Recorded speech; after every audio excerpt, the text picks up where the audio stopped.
All right, shalom, and welcome to another Bible study that Yahweh has enjoined unto us here in Stone Mountain, Georgia. My name is Esaac ben Israel, and I'm the head priest of the United Congregation of Israel. And I'm joined here with my brother, the under priest, Priest Kish. Shalom, my brother. Shalom. All right, so we're going to get into a few things tonight. Of course, I got a couple of comments about it. So, and if you haven't been watching, of course, you know that this anti-Semitism agenda is back in full force, and it kind of comes in and goes out if you pay attention. Whenever it looks like anybody is getting more sympathy than the Jewish people, something comes up. If you guys remember, there was like a lot of situations that were happening with church shootings. All of a sudden, then there was a so-called assault at a synagogue. Then they come to figure out it was the Jewish people who staged it, and it just completely died in the media. Nobody talked about it anymore. They didn't talk about why would somebody pretend to assault a synagogue, because it was just too much, too many things happening. And we know that this book says that, a lot of these things are going to happen to the true children of Israel. These things are not happening to other individuals. So they have to make it look like they're being oppressed. Okay, so this agenda does two things. It's not just about saying, putting down anybody who's going to tell the truth. What it's also about is they have to appear as if they're being persecuted. And it's very difficult when you're a billionaire to, claim persecution. So you have to control the narrative in a way to make it seem like you're being persecuted. So to get back at Kyrie, because he liked a video, and that video was talking about the children of Israel being black. So they wanted to condemn him. And if you notice, this is the playbook that happens.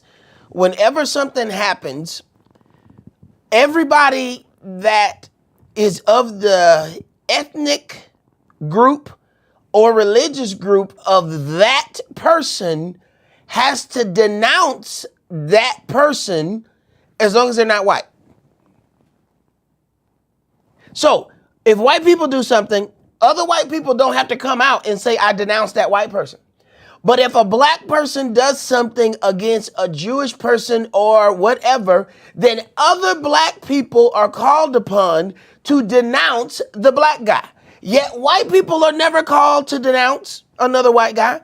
Jewish people are never called to denounce a Jewish guy. And I say that separately because they call themselves separately. But I could have just said white, and that included Jew too, ish. So, but, same things with let a Islamic person do something, then they go and find Islamic people who agree with them and get those people to denounce the attack or whatever it was that was done by a Muslim man. So this is the way that they attack those things. But with all of these things, people are reading more and more. People are starting to get off in this book, and they're coming across all of these things about how the Jews are persecuted.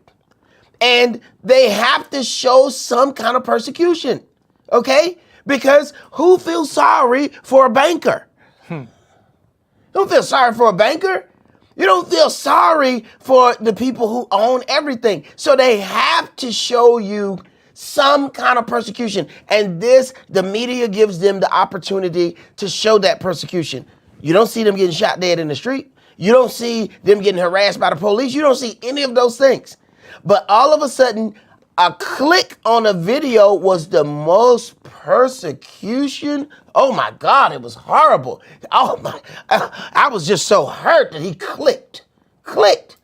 We're having to watch our people have a knee on their neck and killed, okay, while being videoed.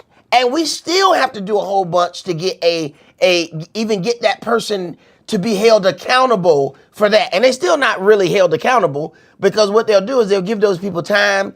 Once we calm down, they'll come back and suspend that person's sentence and they'll be out. So they have to claim persecution. One of the things that was really funny, one of the brothers sent the video where now they're heckling Kyrie. So a bunch of Jewish kids, young people, got on went to the floor seats of the game, got on their yarmulkes, they got on their two little hats. They on the floor, and it's about 6, 7 of them. Only stars be sitting in that section. That's like several $1,000s per ticket. You're probably looking at $100,000 worth of tickets that was sitting, because they're so close. They're the very first thing to Kyrie. Like, he's standing there and they're right behind him smiling, because they know the camera is on them because he's there. And they have on these shirts, fight anti-Semitism. So this is to get in his head. But, you know, while they're doing that, they don't really understand, how are you persecuted? It's $100,000 worth of tickets in this space, but you want to tell us how you're persecuted. That was $100,000 worth of tickets right there. The people you see, I'm gonna tell you, the people you see on the front row. You see Drake. You see Madonna. You saw Jay-Z, Beyonce. Them the kind of people you see in those seats. Yet you saw some random Jewish people, 7, 8 together. Even when you see Beyonce, it wasn't nobody but Beyonce and Jay-Z. They didn't bring Solange. Them some high dollar seats. How they get 8 or 9 of them? How did you get 8 or 9 of them right off the rip? No, nothing. People got to pull all kind of strings to do this kind of stuff.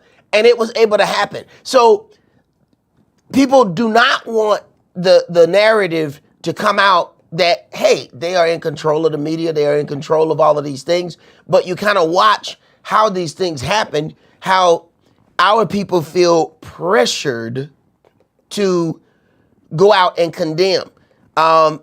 If you can say what you want to say about Kanye, everybody knows Kanye is playing basketball with a baseball. Everybody knows that, all right? I don't understand why anybody is acting like they don't understand that he got the wrong ball, and he, you know, every time somebody scored 3-point, Kanye jump up and say, touchdown. Everybody knows this.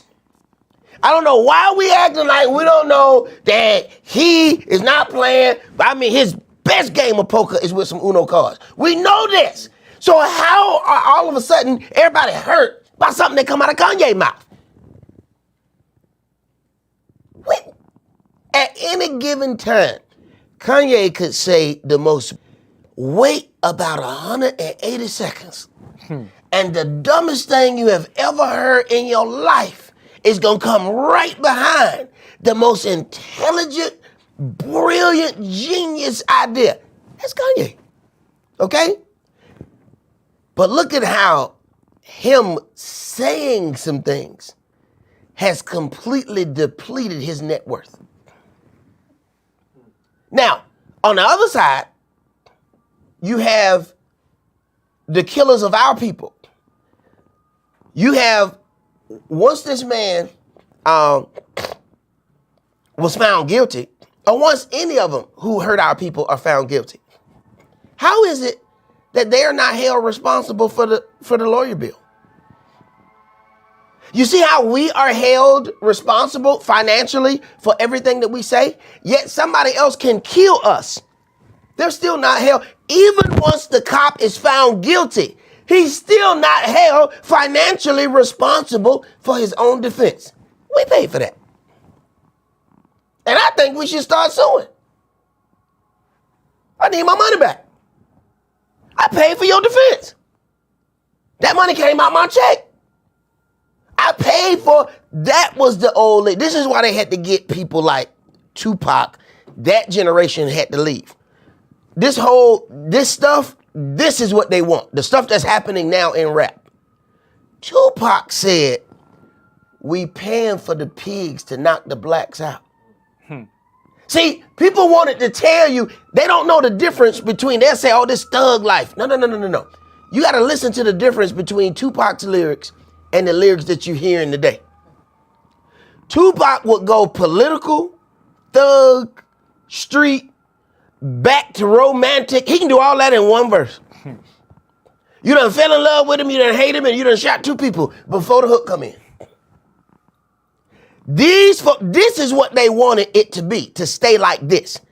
What he was on something different. He's talking about some political things, okay? Talking about how we are paying taxes, and then these people who we pay are killing us.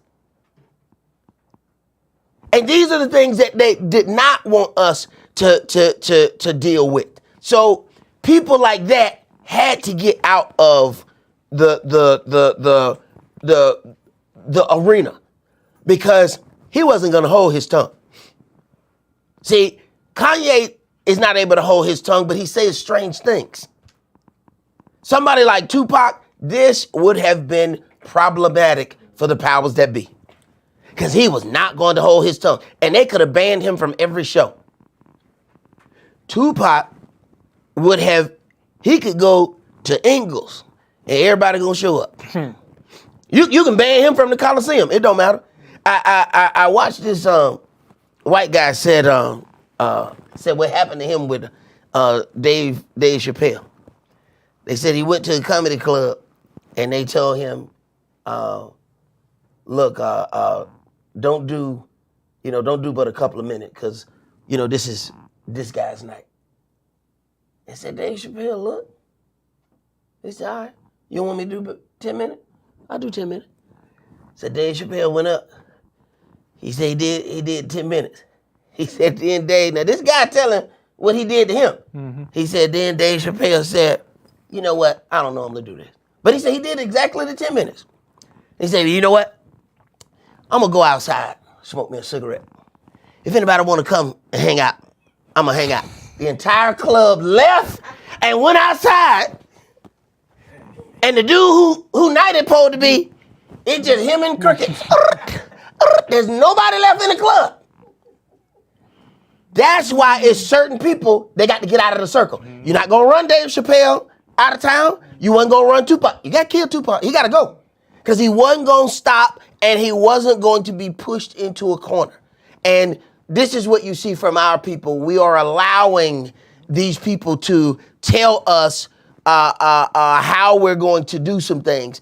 And one of these things was about, was one of our questions. So I just went right into it. But I want to read some things. Let's go to Matthew chapter 10.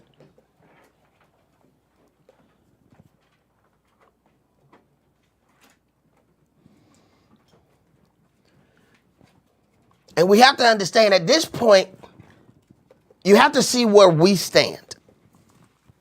And sometimes it's difficult for people to do that because we don't want to look at ourselves as something, bigger than what we are. We're just some everyday people who have learned some things. We go to work, we got bills, we got all of these things, but so were the disciples. These were regular men. Do you understand that he didn't go and pick, people who had been studying with the lawyers. He didn't pick any of them people. He picked fishermen. He picked regular people. So you need to first of all understand that that's already a connection to you. All right? Yahweh does the same thing that Yahshua did. He picked regular people. Matter of fact, they picked them regular people together. That's how Yahshua know that Yahweh had picked them. When he started asking them some questions and he couldn't run them off, Yahweh chose you. So that's our baseline here. All right, Matthew 10, and let's start this at verse 16.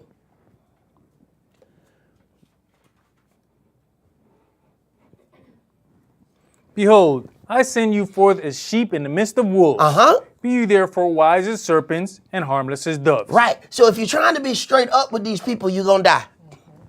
All right? Understand what you're dealing with. Now, these are instructions given to the disciples. What you don't understand is that's what you are. Understand, this is a small group of people who are then sent out to teach the masses. When you deal with the information that we have, we're a small group of people that understand what we understand. The masses don't understand what we understand. All these people that they keep putting in the news, they don't know. Kyrie has actually talked better than any other ones. Mm-hmm. All the rest of them, as soon as they get put in the corner, man, they embarrass you. Mm-hmm. And that you know, and then when them clowns said 12 tribes of Judah, I try to dig a hole and put my head in it. Said, "Sock, what you doing?" "I'm trying to bury my head. This idiot done said 12 tribes of Judah." What book you read? You couldn't have. 5 minutes with my elder would have took care of 12 tribes of Judah.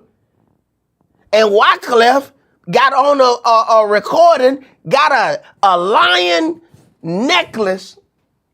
They spent all this money on the necklace, still ain't got sense enough to know, talking about the lion stand for the 12 tribes of Judah.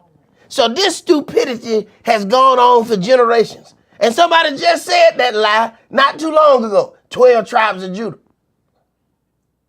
So when they put these kind of people in the forefront, oh, they know they're gonna win.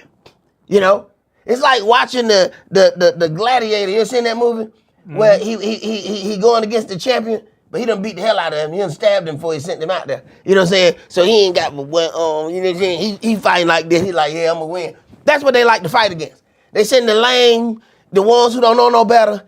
Then they go against them. That is the purpose of sending us to white institutions before we can play basketball.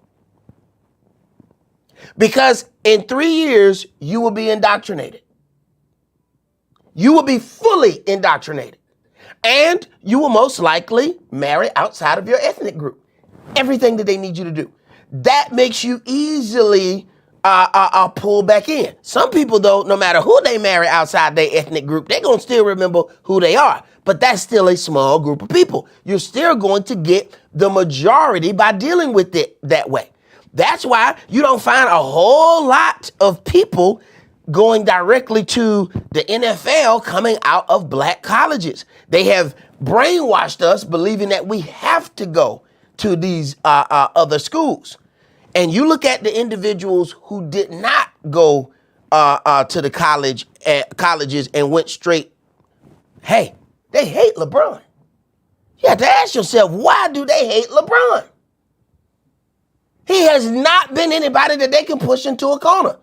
But he also did not go to their school and get indoctrinated. So you see some things, some connections there that they have to control the narrative one way or another. And when you get down and keep reading, we're going to run into this persecution that it says that we're going to go through. They're not going through it. So they have to present some persecution. Go ahead. I think one of the problems they just ran into is they realized they didn't run into the dumb jock. Right.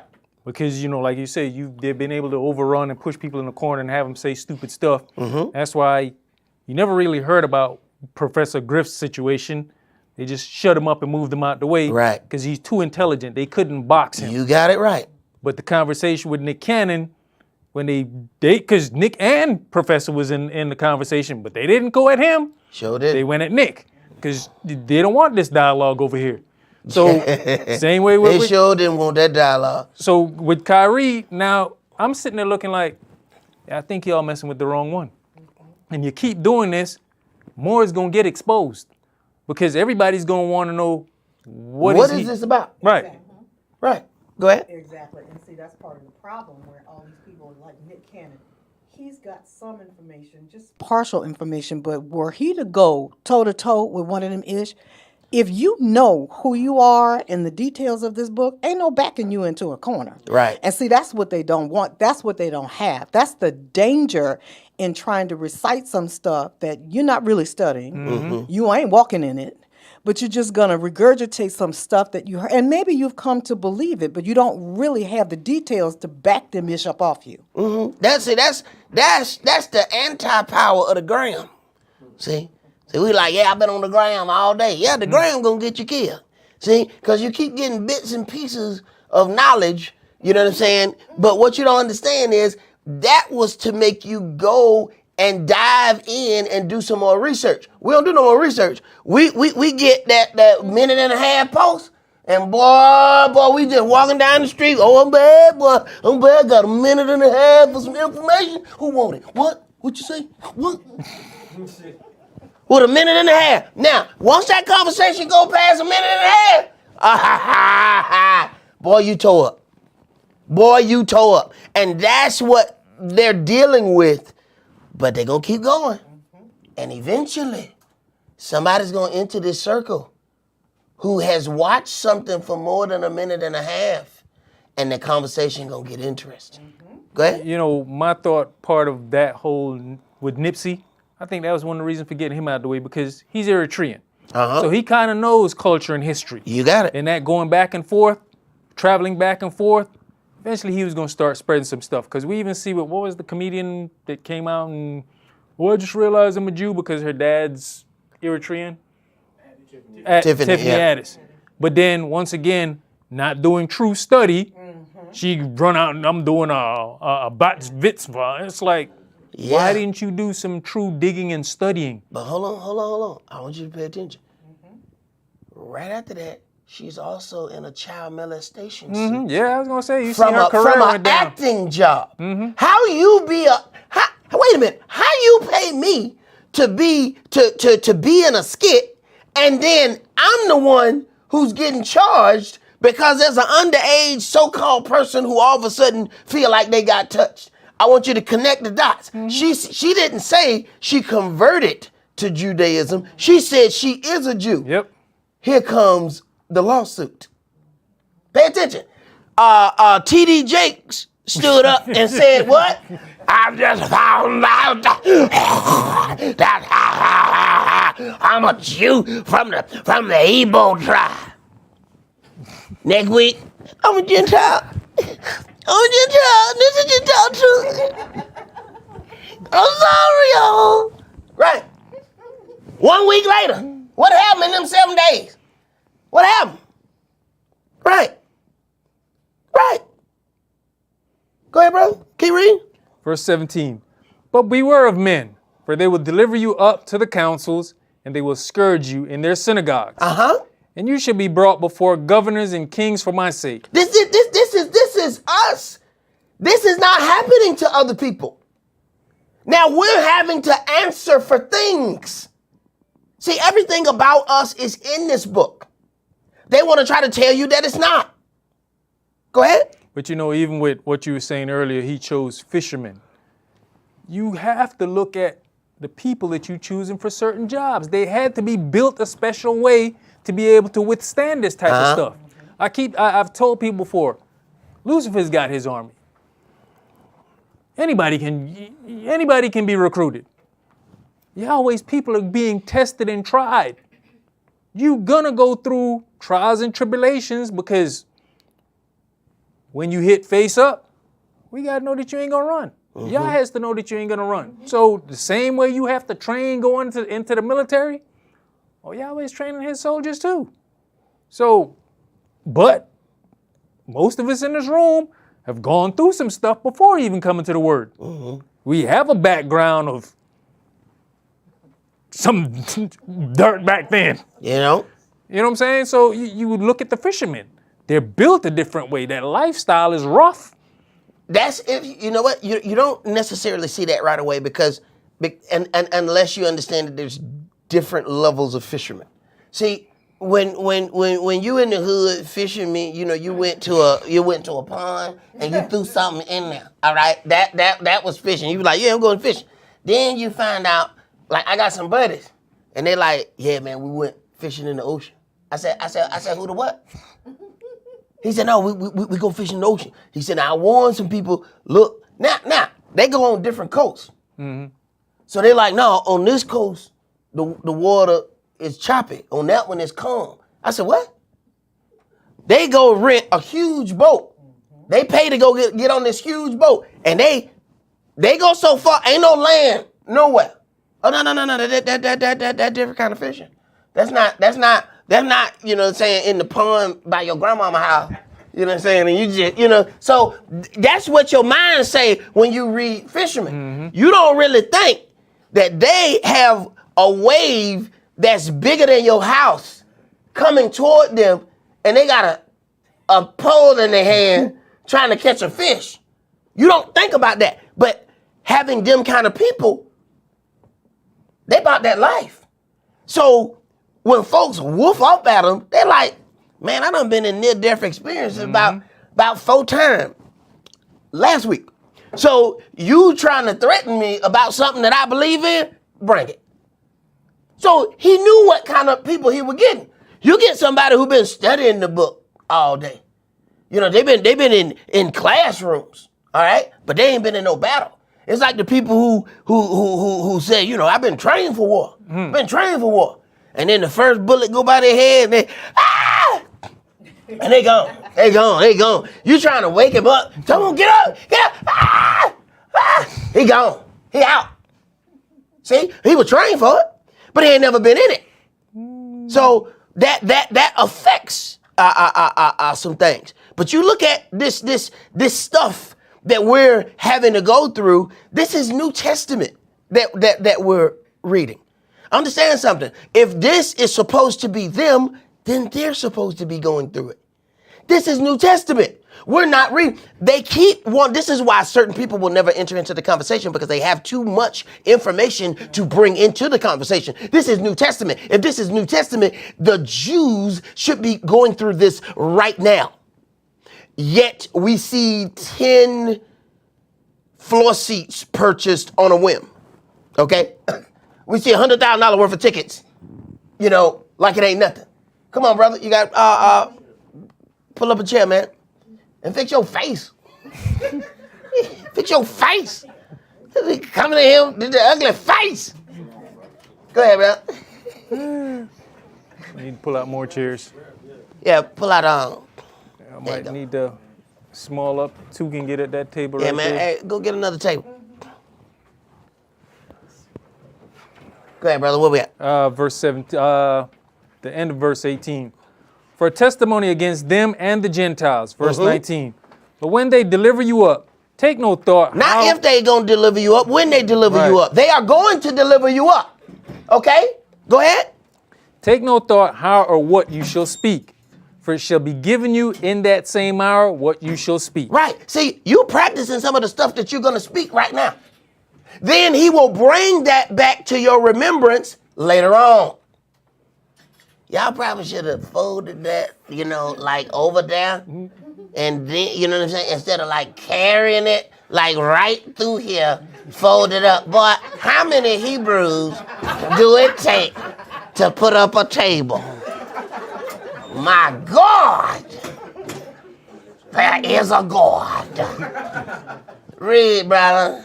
For it is not you that speak, but the Spirit of your Father which It is speaks the in you. Spirit of your Father. So he's going to let some things come into your mind. Here a little, there a little. Then when they come against you, he's going to bring it back. You ain't got to go and, you know, I got to have this conversation, so I'm going to go study all night. Don't worry about it. He's going to take care of that business. You're going to take care of that beforehand. See? You don't even know what you're getting and why you're getting it.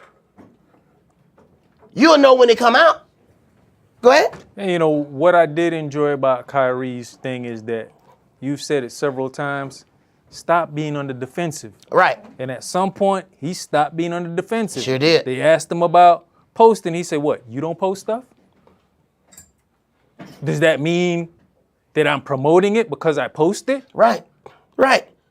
You know, and at the end of the day, he said it. This is a basketball forum. Why are we not talking about basketball? But how is it that other people are not being held accountable for any of those things? You have businesses and you claim to have this or that, but you're getting stuff produced in third world countries where those people are being beat to death. You know what I'm saying? You got Tesla getting these blood batteries that they got little Africans, dying at 15, 16 years old because they in a unapproved mine with no tools trying to dig all of these raw materials out of earth. But ain't nobody being held responsible for that. But a person got to be held responsible for what they liked. Go ahead. And for what they believe in. I mean, you said that when you were talking about the fishermen, people trying to hold you responsible for things that you believe in. We got religious freedom in here, and although, they want to test it at certain times, if you really believe in that, you have the right to believe in that, especially when you can support it by the book, even though a lot of them can't. You know what's funny, though? Somebody posted, as I was reading down, had Kyrie said something about LGBTQ or whatever, they wouldn't have said nothing about it. Mm-hmm. He would, if he could have said something, for something like that, they would have never came against it. But when you speak specifically about something for us, you make yourself an enemy. Mm-hmm. Go ahead, bro. I saw something earlier today online. It said that nothing happened to Kyrie when he said that slavery was a choice. No, you talking about Kanye. Kanye ended up saying that. Right. And only thing that happened to him is black people got mad. Yeah. Mm-hmm. You know what I'm saying? No, nobody came out and condemned him, or any of those things. But Kanye is learning a very valuable lesson. He has learned that he is still black. No matter how much money is in your bank account, he is still black. He learned that it really don't matter how white your ex-wife is. You still black. You know what I'm saying? He learned a very valuable lesson. This man out there. This need to be on an episode of y'all remember that Schoolhouse Rock? Y'all remember that? This need to be an episode of Schoolhouse Rock. The day you learn, you still black. You know what I'm saying? He just figured it out last week. All right. And this is mind blowing to him. He didn't know. See, a lot of us think, when the bank account grow to a certain point, you know what, baby? I ain't black no more. For real? Yeah, I filled out the application before I even finished. It was accepted. You know what I'm saying? That make you feel like you're something else. But they showed him. Mm-hmm. Like all this net worth that has been depleted in that small amount of time. Mm-hmm. Okay? But yet nobody's held responsible. When bad things happen to us, you got to think, man, it take them people 8, 9, 10 years to get paid from what horrific thing has happened to their child getting shot unarmed in the street. 10 years later. And then they don't do nothing to the people that did it. And I watched some videos where some guy said, look, I wouldn't be worrying about no money. It happened to me, I'm killing somebody. So that's the only way they're going to stop when somebody starts. And they keep pushing, and those kind of people are going to start popping up to the point where they say, you know what? I don't really care about what happened to me no more. You did this to my child, here we go. And it's like when the worst thing you want to do is push somebody to the point where they have nothing else to lose. When you do that, you have the most dangerous thing in front of you. You can get a little cat that don't really look like it's nothing. You push that cat back into that corner, and that hump come up in, and hey, it's like, you about to get it. You know that cat turned into something else. See, you don't push that cat to a corner. And this is what they keep doing, but it's not in them to stop. They're not going to stop. And this is why Yahshua put these things in here. This is all about us. This is all about our people. Keep reading. Before we go, I don't know, did you see the one video where one of the brothers sent where there was an interview with someone who was in the Israeli parliament or whatever she used to be? I sure did. And she came out and said they're not ready to deal with being criticized. Mm-hmm. What do you mean you're not ready to deal with being criticized? But yet you keep doing all this stuff, but you don't want nobody to talk about what you're doing while you talk about what everybody else is doing. How fair is that? And then the people you criticizing getting on their own people for standing up and saying, I'm tired of you criticizing me. Right. Hey, man, it's the way the game is played until game is up. Everybody had their opportunity. And they know it's getting time for, somebody else to get the joystick. See, you don't play the game and you the man when you it ain't but one joystick. See? But you know what happened? Eventually, your turn over. And now he get to play. See, of course it looked like you winning because you got 50,000 points, he got 0. That's because you kept the joystick from him. But as soon as Yahweh gonna take care of that business, all right, now it's your turn. Now let's see how you play. All right, my turn now. And I've been learning these tricks. See, I've been learning the L2, R1. Oh, I got this. Yeah, we about to. I've been waiting a long time. So when it's our turn, some things are gonna go down. But keep reading, because I want to get to that. Not only that, though, I've been watching you play. Exactly. I've been watching how you play has affected how I'm going to play. Go ahead. Verse 21, and the brother should deliver up the brother to death, and the father the child, and the children shall rise up against their parents and cause them to be put to death. Them brothers just turn on other brothers because one brother said something. Now all the other brothers have turned against that brother. Go ahead. And you shall be hated of all men for my name's sake, but he that endures to the end shall be saved. Right. We are the ones that's feeling this. And because they're supposed to be the Jews and they're not getting any persecution, they have to create it. That's why you have to constantly hear about the story of Anne Frank. You got to constantly hear about the Holocaust. The Holocaust, every year, the number of people in the Holocaust grow again. You're like, damn, this number keep multiplying. You go back and do some research, you be like, man, hold on. It wasn't even that many of y'all. How this many of y'all? Now, watch the game. The number of people in the Holocaust keep going up, while the number of people who was enslaved keep coming down. Watch how they play the game. Well, slavery wasn't that bad. It really wasn't that many. You know what I'm saying? I mean, they had they put a couple of y'all in a bass boat. You know what I'm saying? and brought y'all over here. And then, y'all just multiplied when you got over here. But it was just a bass boat with a couple of Negroes in the boat. You know what I'm saying? Right by the fishing rod. That's all. Right. But yet we're told to get over it. If Exactly. you tell them to get over the Holocaust, I wish a knuckle would. I wish a knuckle would get up on TV and say, get over it.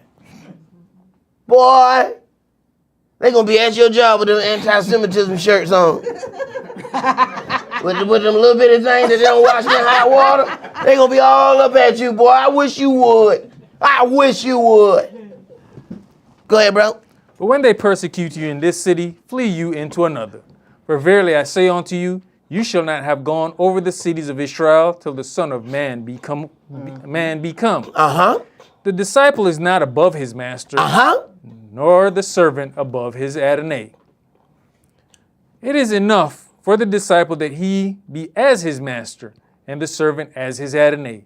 If they have called the master of the house Beelzebub, how much more shall they call them, of his household? Exactly. So then you have this thing where we have to expect it.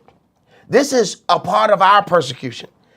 Our Messiah was persecuted and tortured physically. We don't have to go through it physically. We have to go through emotional torture. And the crucifixion is torture. All right? It was not murder. Murder is pow, done deal. Torture is when they drag it out. They're making an example. What we've gone through is emotional torture. To watch your kids get killed in the street, to watch your people die in the middle of the street, and then the same country who can send tanks over, the same country who can give the police department tanks, somehow they don't have a sheet big enough to cover your black body of a child in the street. See, there's certain things that's meant to demoralize you. You can send $1 billion to Ukraine, but you couldn't get a sheet big enough to cover that boy dead body. That means you wanted us to see that, you wanted us to to get the image of that little dead boy in the street stuck in our head. Understand, when they hung us, they left us there. I need you to understand, this is not a thing. You think they ain't got no bigger sheets than that? Hell, we could have went to Family Dollar and got a bigger sheet than what the police have. Family Dollar got bigger sheets than the police. You got a tank and a M16, but you ain't got a big enough sheet to cover a 15-year-old? That's mental warfare. When they hung us, they left us on the tree and had picnics around the dangling bodies. How we know this? Because they took the pictures. They Sunday. I hope y'all understand that famous picture. There's a reason why they all dressed up. What do you think that was? They was in their Sunday best. They went to church and hung a knuckle. They posing, little boys is posing under the dangling feet of a black man, and they leave him there. Why? So they can get in the minds of all the other black people. If you cross us, this is what's going to happen to you. So what do you think is happening in the media? Kanye was made an example of. If you cross us, this is what's going to happen to your money. And say you won't be broke? You won't be broke? Well, all right, then you better shut up and get on out there and support the rest of the Oreos, your brothers. Get on out there. Go ahead, brother. But the sad part is when it's us that now starts putting your finances into the play. Like when Barkley came, what's his name is paying him $40 million a year. You don't pay $40 million and then downgrade my religion? Bro, why is it your job Right. to be broadcasting this man's salary? But you know what's crazy? He didn't downgrade anybody's religion. That's the amazing thing about how, we are the worst people about watching massive stuff. I get my check and I go into a black bank. Everybody in there got to look at my check. The damn custodian is, let me see it. What the hell you gonna do? Let me see it. The branch manager got to come out. I go in the white bank. It scared me they cashed my check so fast. Mm-hmm. They cashed my check. You know what the white girl asked me at the white bank? How would you like that? Mm-hmm. I figured she must be talking to somebody else. She can't be talking to me. She can't be talking. I'm sorry, ma'am. You talking to me? Yes. Would you like 20s, 50s, or 100s? I got a choice? Damn. Give me a minute. I'm trying to process this. Then you even learn other stuff. When you go to the white bank, they say, sir, this is a lot of money. Would you like to go into the side room? Mm-hmm. What? It's a side room in here. She was like, you don't have to count all this money right here on the counter. You can go, we have a private room where you can count your money. I said, say it ain't so, white girl. Say it ain't so. That's white girl like you. What? Go in the black bank? Shaquita.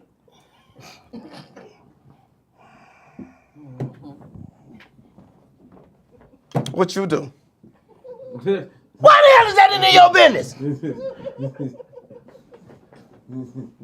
What? Go ahead, brother. You have something, bro. They said the reason why Charles Barkley said what he said because they just paid him $200 million. He just signed that new deal. Mm-hmm. So since their same organization, them same Jewish, gave him $200 million, now he got to come out and talk about the man who made the photo. Of course. Ain't that something? That's how we do. Mm-hmm. That's how we do. Let's go. I wanna read because let's go to Revelation chapter 2 because this is one of those things that those that are of the world recognize those that are of the world, but Yahweh is going to do some things, and they're trying their best to fight it. They're trying their best to fight it, but they know the clock is ticking. The clock is ticking, and everybody knows, all right, look, this is a different kind of time. Understand, Yahweh can't even leave the earth in the hands of the Gentiles much longer. We ain't gonna have no earth. Now, this is what all of these things is about. We got to try to fix the earth. We got to try to deal with global warming. Man, hey, you can't start. This is why I try to tell my kids, you can't wait till the night before the test. You know what? Didn't we have a study booklet? we got. You know what? I think I have some notes. You trying to figure the test in 3 hours? And you trying to figure out you had some notes? No. Y'all done did everything y'all needed to do to gain. You ain't finna backtrack that now. Revelation chapter 2, and let's start that at verse 8. And unto the angel of the church in Smyrna write, these things saith the first and the last, which was dead and is alive. I know your works, and tribulation, and poverty, but you are rich. Now, you rich, but you poor. They got all the money, but they poor. Go ahead. And I know the blasphemy of them which say they are Jews, and are not, but are the synagogue of Satan. Who are you talking about? Who are you talking about? The last thing we want to say as a people is that we are Jews. We are saying that we'll be a 5-legged donkey before we gonna be a Jew. We ain't finna do that. Who gonna do that? No. Who are you talking about? And then here's your clue. He said, oh, but you're rich. Yeah, I mean, you got money, but you're poor.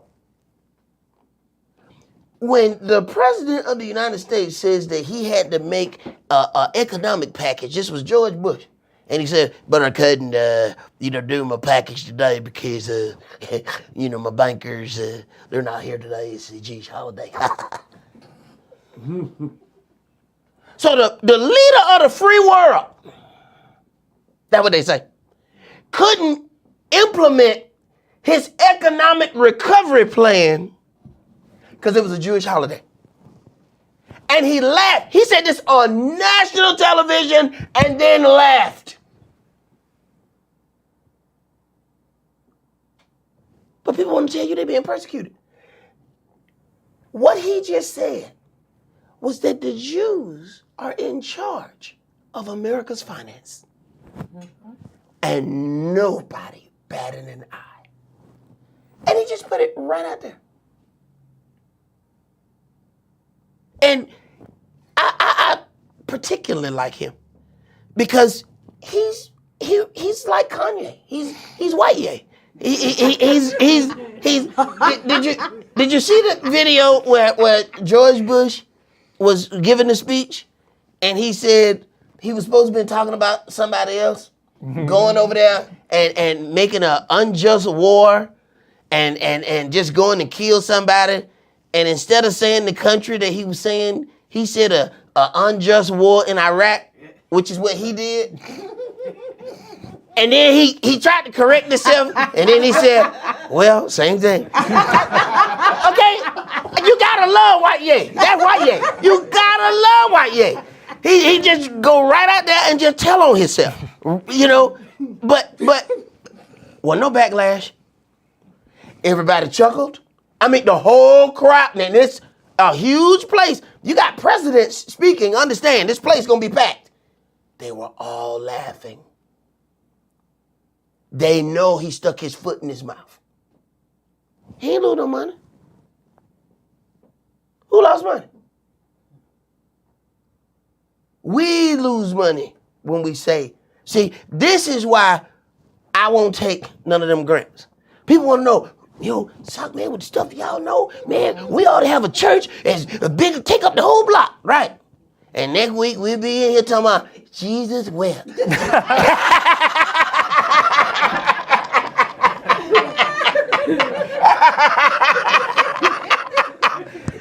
Ain't gonna happen, Captain. All right? Ain't gonna happen. Go ahead, brother. Keep reading. Fear none of those things which you shall suffer. Behold, the devil shall cast some of you into prison, that you may be tried. We open up that prison house. How many Jews you think gonna come out? I'm sorry. How many Jew-ish you think gonna come out? Okay, go ahead. You know, even in verse 9, it says, which say they are Jews. They say. We don't say that. They got a problem with us saying we're Hebrew Israelites. Exactly. Who's saying this? And understand something. When they say they Jews, understand, they are linking everything of Israeli or Israelite to Jew. They're not counting any other tribes. You understand that? If you go to a Jewish person and start talking about the lost tribes, oh, you gonna watch that little thing gonna start sliding further back. They gonna get so mad at you. You better not be talking about no lost tribes.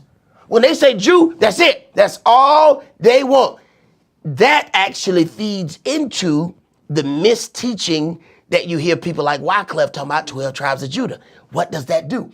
It takes everything and keeps it in the line of a Jew, not 12 tribes of Israel. See, if we keep talking tribes, then that's going to lead to you. Okay? So they got to keep the narrative, the conversation away from tribes. So if you want to make somebody angry, say the word tribe. How many white people gonna deal with the word tribe anyway? All right? So if you want to cause some stir, when they start taking you somewhere, just start saying, well, you know, tribes is an interesting word. You know, when you start talking about the 12 tribes of Israel, you know what tribe are you from, Mr. Yamako? What tribe? Oh, they don't like that word tribe. Why you don't like the word tribe? Why you don't like that word? Why is that word offensive to you? See, if you got to stop allowing people to keep you in that box of Jew. Okay? I can be an Israelite without being a Jew. But not one of them have made that statement. That's why you ain't going to see Esaac ben Israel up there. They were like, oh, hell no, he can't come up here. No, we had that conversation. That conversation's going to go different. You better believe that. You think we're going to talk about Jew all day? Oh, no. There's 12 tribes. Why are we still talking about one? Let's bring the other 11 into this conversation. Come on, Charlotte! Right. They're going to do like Chris Tucker did that movie. Come on, Charlotte! They're going to run me out of that. Come on, Charlotte! Right. He got to go. Go ahead. You know what? We've had the issue to come to our website about and make those kind of statements. Yeah, they learned to leave us alone. They didn't back us into a corner. Yeah, they learned. They was like, you know what I'm saying? They could. Doggone right. These some different kind of knuckles over here. Doggone right. Yeah, we need to go mess with somebody else. Right. Let me go to the next thing right here. I had let's see. It said this last Sabbath, I felt like you were speaking directly to me. Everybody feel like there's a reason why you felt like that. And it ain't like Yahweh let me know, hey, Suck, you should do this. I don't have any of that information. I feel like I just burnt my last bridge with my earthly family. Oh, boy. I'm trying not to. But even when I try to have a regular conversation, I always bring up the book. You like Esther in Sanford and Son. Sanford and Son. Glory! How do you keep in good company with your family to have peace between you guys? I need some direction. Oh, man, I don't know if I'm going to be much help for you on this one. Let's go to Jeremiah chapter 20.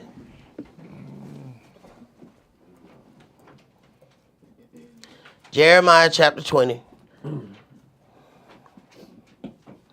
And it's a thing, man, when you're talking about, getting this word, it's something that you want to make peace. And there's times when, even when you're talking to somebody, and it took me a while to figure this out in the word, that the person that you think you're talking to, that's not the person that you're talking to.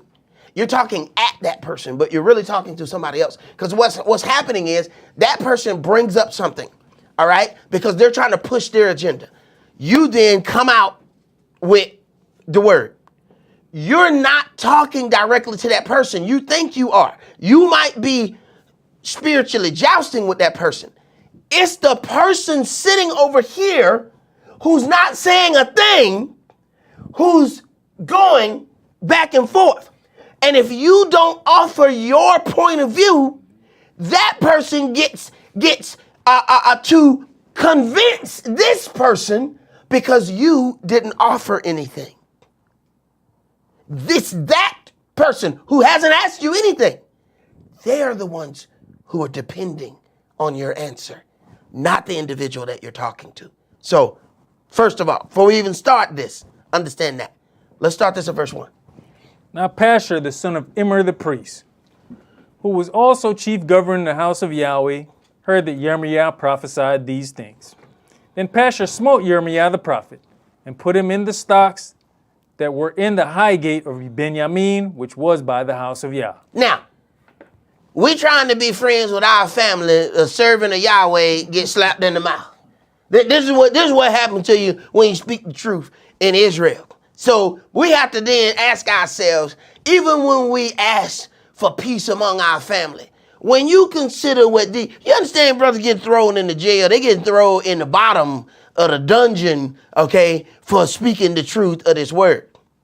So when you understand what some of our other people have gone through, you have to make a stand at some point. I ain't telling you to go around and pick a fight with your grandmama. You know, grandmama, you know Jesus don't exist. Nah, I ain't saying go do that. You know what I'm saying? Oh boy, I'm gonna pull my wig off. You know, I ain't telling you to do that. I ain't telling you to do that. All right, go ahead, bro, go ahead. And it came to pass on the morrow that Pashur brought forth Yirmiah out of the stocks. Then said Yirmiah unto him, Yahweh has not called your name Pashur, but Magor Misabib. For thus says Yahweh, behold, I'll make you a terror to yourself and to all your friends, and they shall fall by the sword of their enemies, and your eyes shall behold it. And I'll give all Yehudah into the hand of the king of Babylon, and he shall carry them captive into Babylon, and shall slay them with the sword. Now, hold on. Now, you think it hard to tell Big Mama that Jesus don't exist. Try telling the king this right here. Go ahead. Moreover, I will deliver all the strength of this city, and all the labors thereof, and all the precious things thereof, and all the treasures of the kings of Yehudah will I give into the hand of their enemies, which shall spoil them, and take them, and carry them to Babylon. And you, Pashur, and all that dwell in your house shall go into captivity, and you shall come to Babylon, and there you shall die, and shall be buried there, you and all your friends, to whom you have prophesied lies. O Yahweh, you have deceived me, and I was deceived. You are stronger than I, and have prevailed. I am in derision daily. Everyone mocks me. Hold on now. You know, this is a servant of Yahweh. He's doing what he's supposed to do. Now, here come all the turmoil that's connected with him doing what he's supposed to do. See, our belief is that, you know, if I do right, then only good things are going to happen to me. Wrong answer. Keep going. For since I spake, I cried out. I cried violence and spoil, because the word of Yahweh was made a reproach unto me and a derision daily. All right, here you go right here. Read this. Then I said, I will not make mention of I ain't him. gonna say a name no more. If I say a name and everybody keep getting mad at me and the family, they keep talking about me, they keep saying you must be in a cult or something. Every time you turn around, all you gonna say is, Yeshua. They thought I kept sneezing or something. Like I said so many times, Yeshua. Go ahead. Nor speak any more in his I name. ain't gonna say the name no more. Go ahead. But his word was in my heart as a burning fire sharp in my bones. And I was weary with forbearing, and I could not stay. That is. See that word fire shut up in my bone. Yeah, you ain't never heard them preachers do that? They be dancing when they fire shut up in my bone. What? Why you got fire shut up in your bone? You got fire shut up in your bone. That they come with that false doctrine and that word just be crawling over you. You be like, stop, word. Word, stop. The word. Don't come out of me now. It gonna come out. It's fire shut up in your bones. You ever tried to hug fire? Why don't you go ahead and give fire a hug for me? Tell me how that worked out. He said, I tried to. He going through the same thing you going through. He said, then I said, I will not make mention of him, nor speak any more in his name. But his word was in my heart as burning fire shut up in my bones. And I was weary with forbearing. That meant he tried. Hey man, how you think we got this congregation? My elder died, and I watched 2 buffoons come and teach absolutely horrible things. And every Sabbath I said, Sock, shut up. Sock, don't say nothing. Sock, just be quiet and it will be a peaceful Sabbath. And I got weary with forbearing. So around the 4th or 5th wrong thing that was said, and I know I'm going to get persecuted. And I was like, this just don't make good sense, Yahweh. Yahweh, I know I'm finna get persecuted. But Yahweh, Yahweh. Bruh, I got a question here. Bruh, we ain't gonna be able to keep, bruh. I'm gonna need you to read that again, because that ain't what that say. Boom. All eyes on me. I had people follow me to the bathroom.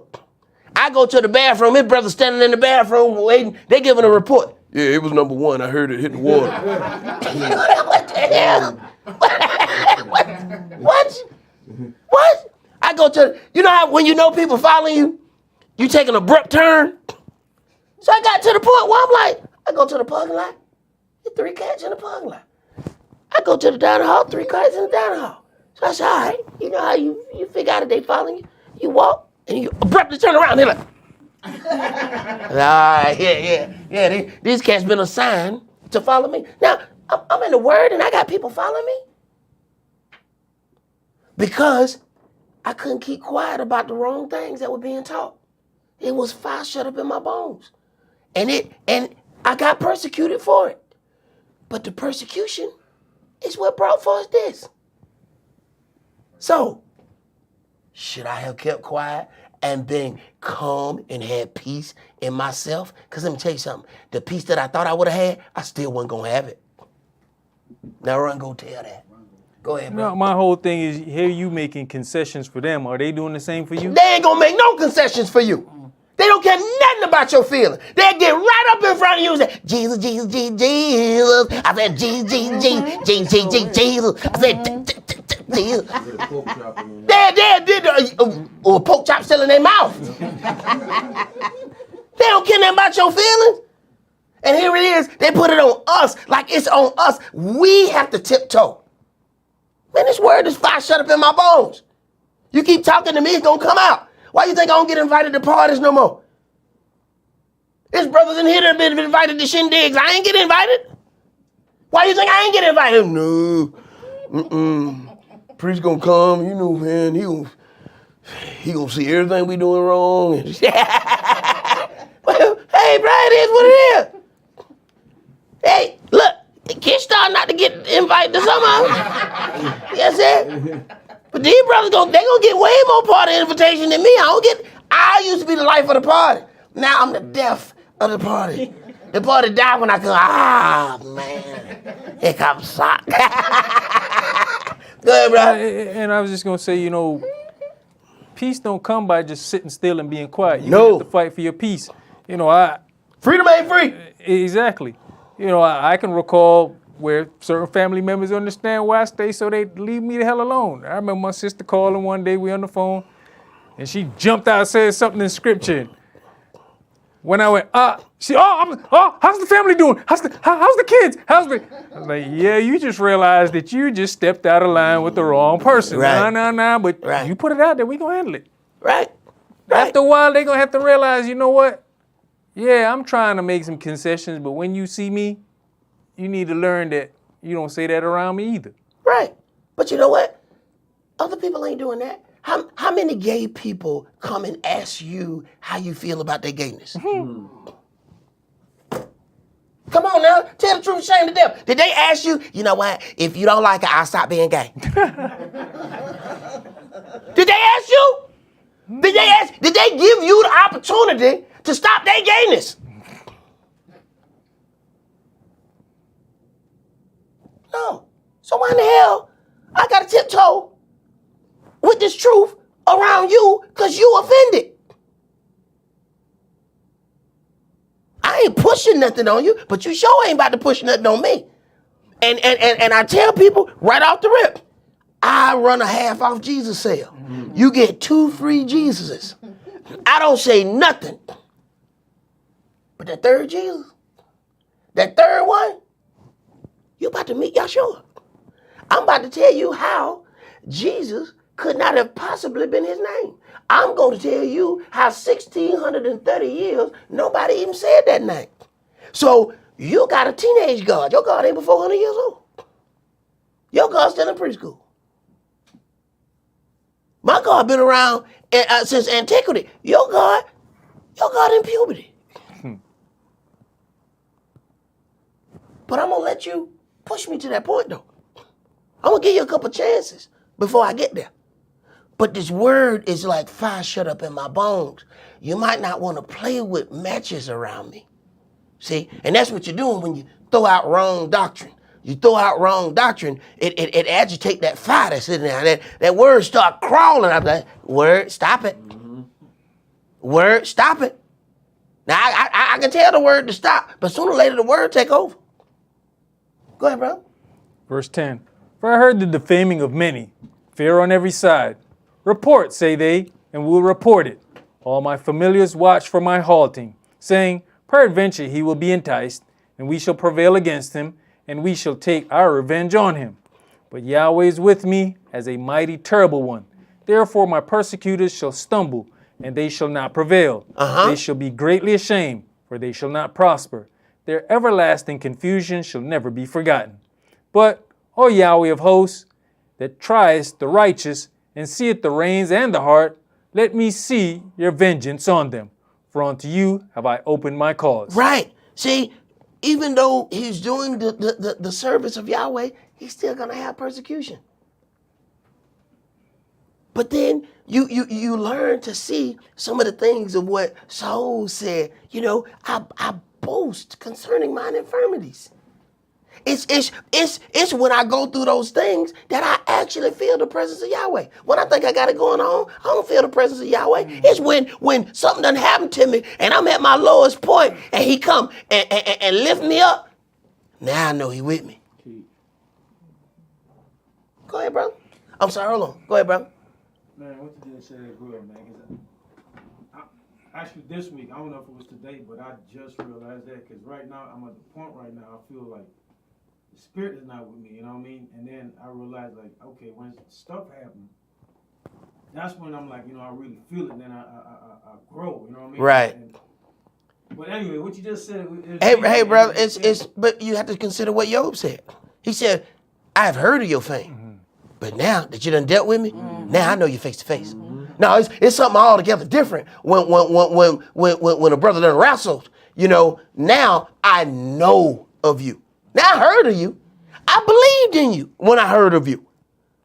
But what I got now is something totally different. But only turmoil brought him that closer to Yahweh. But Yahweh had already accepted him. He said, man, he's a perfect man. He upright. He this, he that. But Job said, I thought I knew you. Now I know you.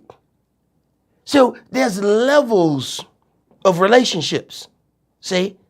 And when you go through something, there's some people, there's some marriages in here. You probably say, I don't even know how they still together.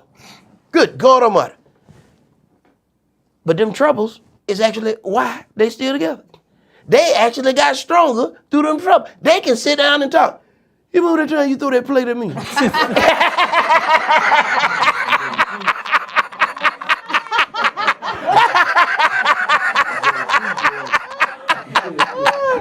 Yeah, I remember. That was fine china too. I so well. I remember though. I remember. Go ahead, bro.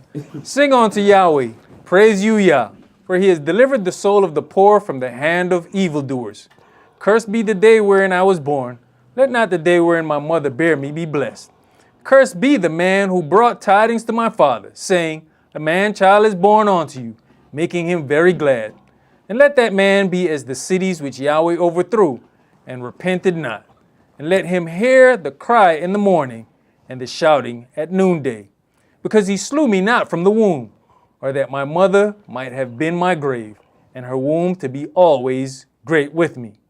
Wherefore came I forth out of the womb to see labor and sorrow, that my days should be consumed with shame. All right. So understand when you talk about the power of this word, you have to, consider a city that is set on a hill cannot be hid. You have to ask yourself, why are you trying to dim your light to make others comfortable with your brightness? And like my brother said, do you believe that they're going to do the same thing with you? There's certain things that I had to separate from my family to get respect from my family. Otherwise, my family kept pushing their agenda on my family. So there had to be a separation so that I can truly gain my independence. And that means I don't want to accept any gifts. I don't want any help. I don't want anything. But you're going to respect my way of life. And now we all good. But you have to earn that freedom. You got to earn that respect. And you have to do something in continuance long enough that they respect your movement. Because you got to think all the times that you got into something. I took a trumpet. I was going to play the trumpet. You know what? I'm going to be a rock star. I bought a guitar. You know what I'm saying? You did that for about 6 months. Then you got another, then you're going to play the trombone. So you got that, and they listening to you make all this damn noise, but you ain't doing nothing. So now you in the word. They say, oh, this is another face. This is like the trombone. Remember the time he played trombone? I still can't hear out this ear. He's blowing the damn trombone. So this is going to die too. So then they going to keep pushing you. They going to keep pushing you because they say, this is just another phase. See? It's just like the trombone. He ain't not going to keep doing this. You got to prove that to them while you proving it to yourself.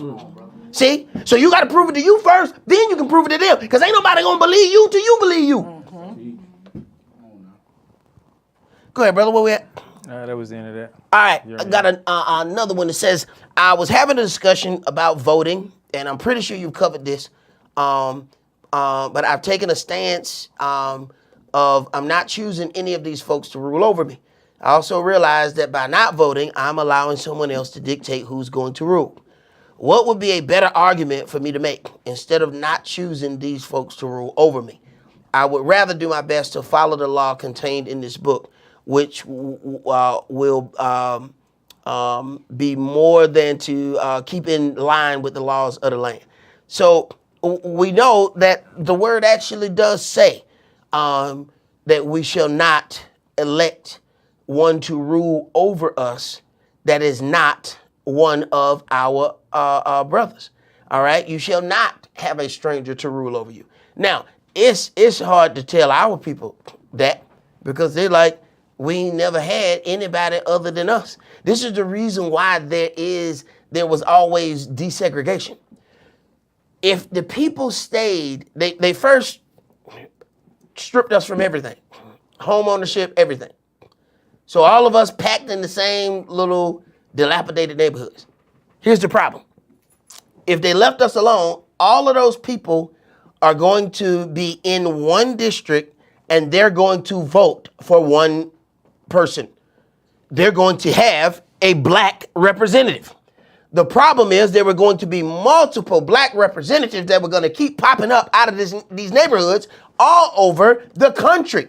In every state, in every town, they knew that. Desegregation was a trick. It was cream in our coffee, if you will. The coffee was black. Now it's tan. Desegregation spread us out. Now, there's not enough of us in one area to completely keep getting representatives that are going to be about your agenda. And even when there is, the district lines keep changing. You'll turn around and you vote at this school. Next year, you're voting at that school. wait a minute, I was voting at this school last year. Why I'm down here? They just redrew the lines. Why did they redraw the lines? So they can make sure that you're not a majority in that district. So they redraw the district lines. So that's how they keep controlling who so-called wins these elections. Even though they have picked it out, you should read about the Great Compromise. We're talking about presidents was decided in the back room, an agreement. All these people done stood in line to vote. But there's an agreement in the back room that decides who's going to be the president. So let's go to Daniel chapter 2.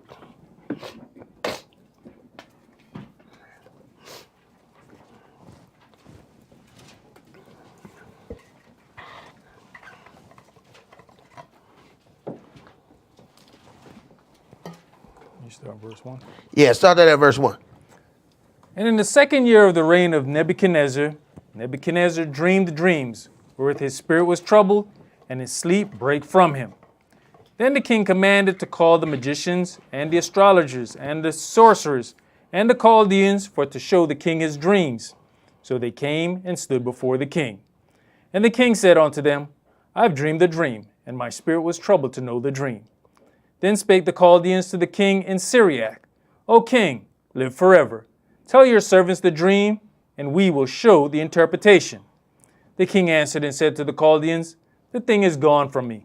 If you will not make known unto me the dream, with the interpretation thereof, you shall be cut in pieces, and your houses shall be made a dunghill. Now, this sounds awfully unfair, but they get paid to do this. They get paid to do this. This is what they say they do. This is what you say you do. I'm going to need you to do it. Go ahead. But you see, this is where we don't stop and listen. Because this shows you he's paying attention. No, you trying to trick me to tell. Right. No. Right. Sometimes we so quick to answer and not meditating on what's being said. Right. Go ahead. But if you show the dream and the interpretation thereof, you shall receive of me gifts and rewards and great honor.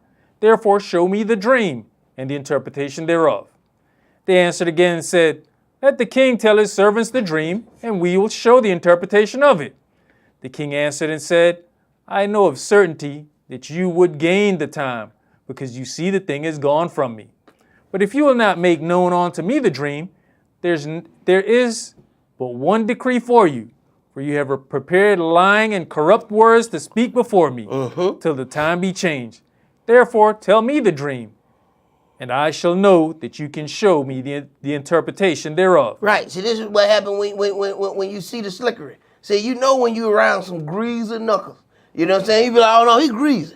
I know if I tell Captain Greasy what's going on, I already know he gonna lie, because he greasy. No, you gonna tell me greasy. Tell me, then I know you can really do what that is you say you can do. Go ahead. The Chaldeans answered before the king and said, there's not a man upon the earth that can show the king's matter. Now, this is where Yahweh loves to be. This is that place where it's absolutely impossible. All right? It can't be done. Can't nobody do this. There ain't nobody ever done it before. This just ain't gonna happen. This that place where Yahweh like to sit. Go ahead. Therefore there is no king, master, nor ruler that acts such things at any magician or astrologer or Chaldean. Right. See, they going to the magician union. They say this unfair. This ain't nobody ever asked no magician this right here. We need to boycott this king. You know what I'm saying? In the name of the union. Right. Go ahead. And it is a rare thing that the king requires, and there's none other that can show it before the king, except the gods, whose dwelling is not with flesh. For this cause the king was angry and very furious, and commanded to destroy all the wise men of Babylon. And the decree went forth that the wise men should be slain, and they sought Daniel and his fellows to be slain. Then Daniel answered with counsel and wisdom to Arioch, the captain of the king's guard, which was gone forth to slay the wise men of Babylon. He answered and said to Arioch, the king's captain, why is the decree so hasty from the king? Then Arioch made the thing known to Daniel. Then Daniel went in and desired of the king that he would give him time, and that he would show the king the interpretation. And this is a level of faith like you would not believe. He hadn't asked Yahweh yet. Okay? He asked for time so he can ask Yahweh. But he already said, no. I'm gonna show it to you. Just give me time. You understand where your faith level has to be to be able to make that kind of statement to the king? We ain't talking about making no statement to your homeboy next door. We talking about making this statement to the king. Give me some time and I'll reveal it. Go ahead. Then Daniel went to his house and made the thing known to Hananiah, Mishael, and Azariah, his companions, that they would desire mercies of the El of heaven concerning this secret. Stop. He went and consulted other brothers. He went and got him some prayer warriors to help him. See, we lone rangers. See, we tonto. We ain't even lone ranger. We tonto. See, we gonna tonto that thing. You know what I'm saying? We all broke up, all limping and stuff. What you doing? I'm tontoing it. Don't nobody even know what you're going through. But you gonna tonto that thing. Ain't told nobody. First thing he did, he already said, give me some time. Then he goes to his brothers. How many of us do that? Right. Go ahead. But here's the thing. If he failed, they always gonna die too. Right. So hey, all I hear is on the chopping block. All the wise men. All right. Go ahead. That Daniel and his fellows should not perish with the rest of the wise men of Babylon. Then was the secret revealed unto Daniel in a night vision. All right. Now, it said that they would desire, verse 18, the mercies of the Elohim of heaven concerning the secret, that Daniel and his fellows should not perish with the rest of the wise men of Babylon. This is something that we have not understood that the nations have. That if they have us in their possession, they end up getting special treatment. They end up getting to a point where they're not completely destroyed because he's not wanting to destroy you. The other wise men are going to live, not because Yahweh gives a hoot about the wise men, but because he cares about these 4 individuals.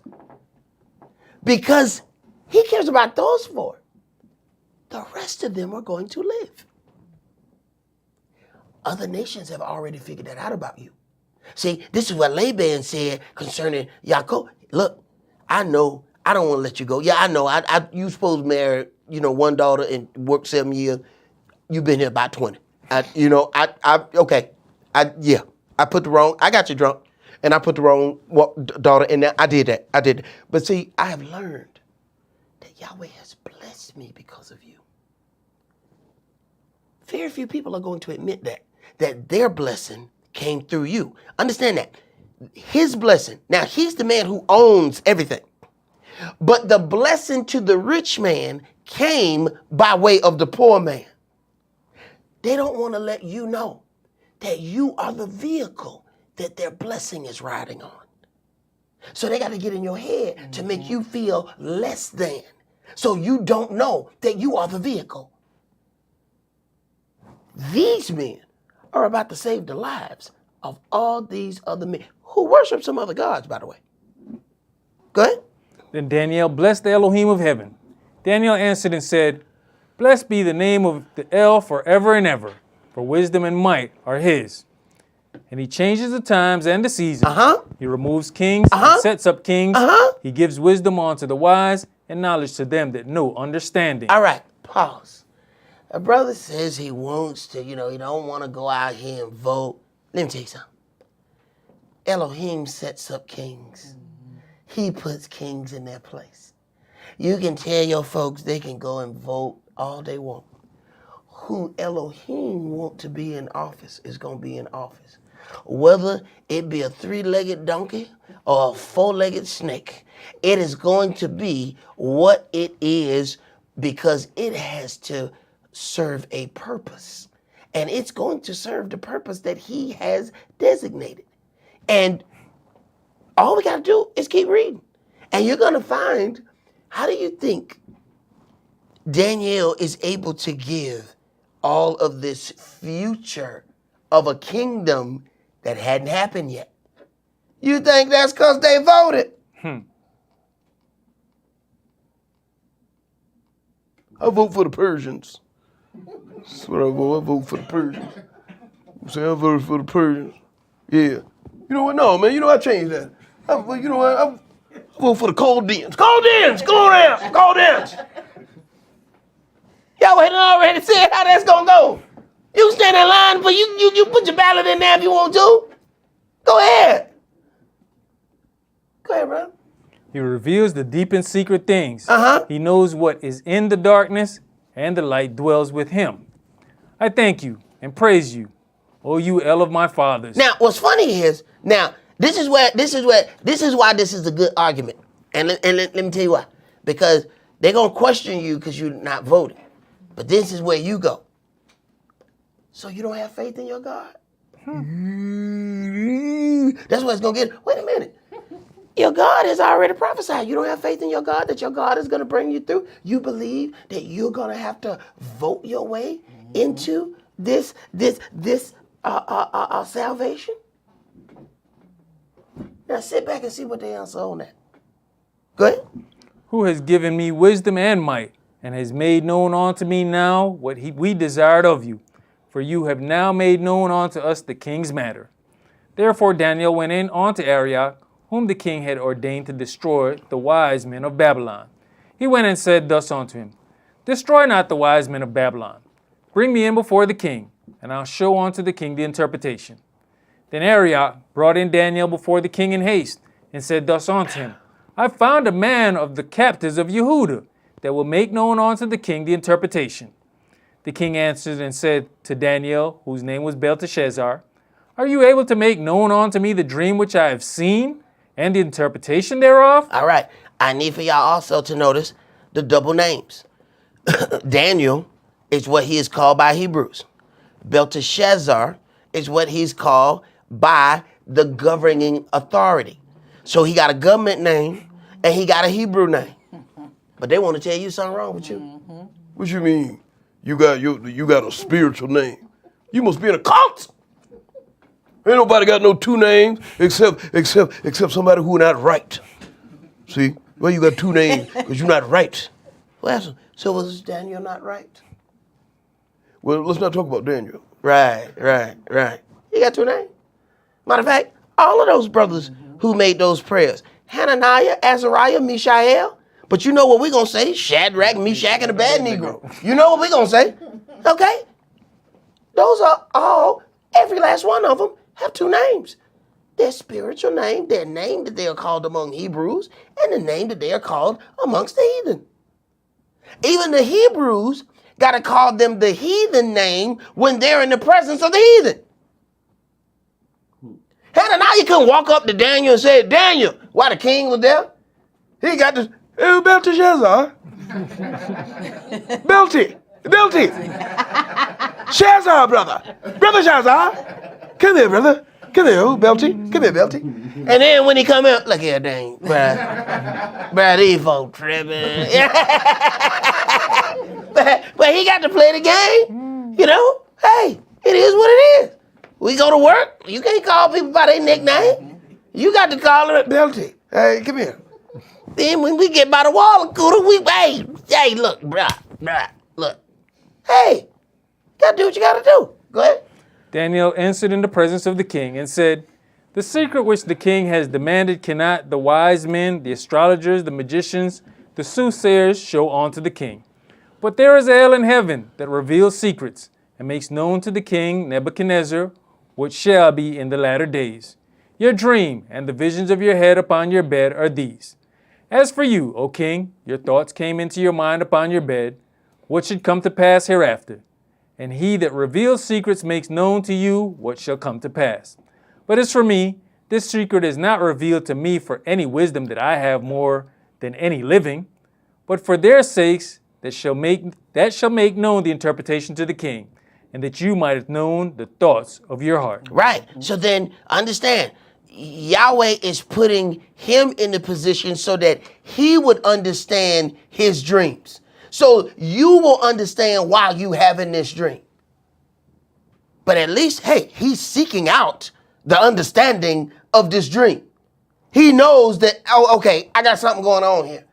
I need to seek out something about what I got happening here?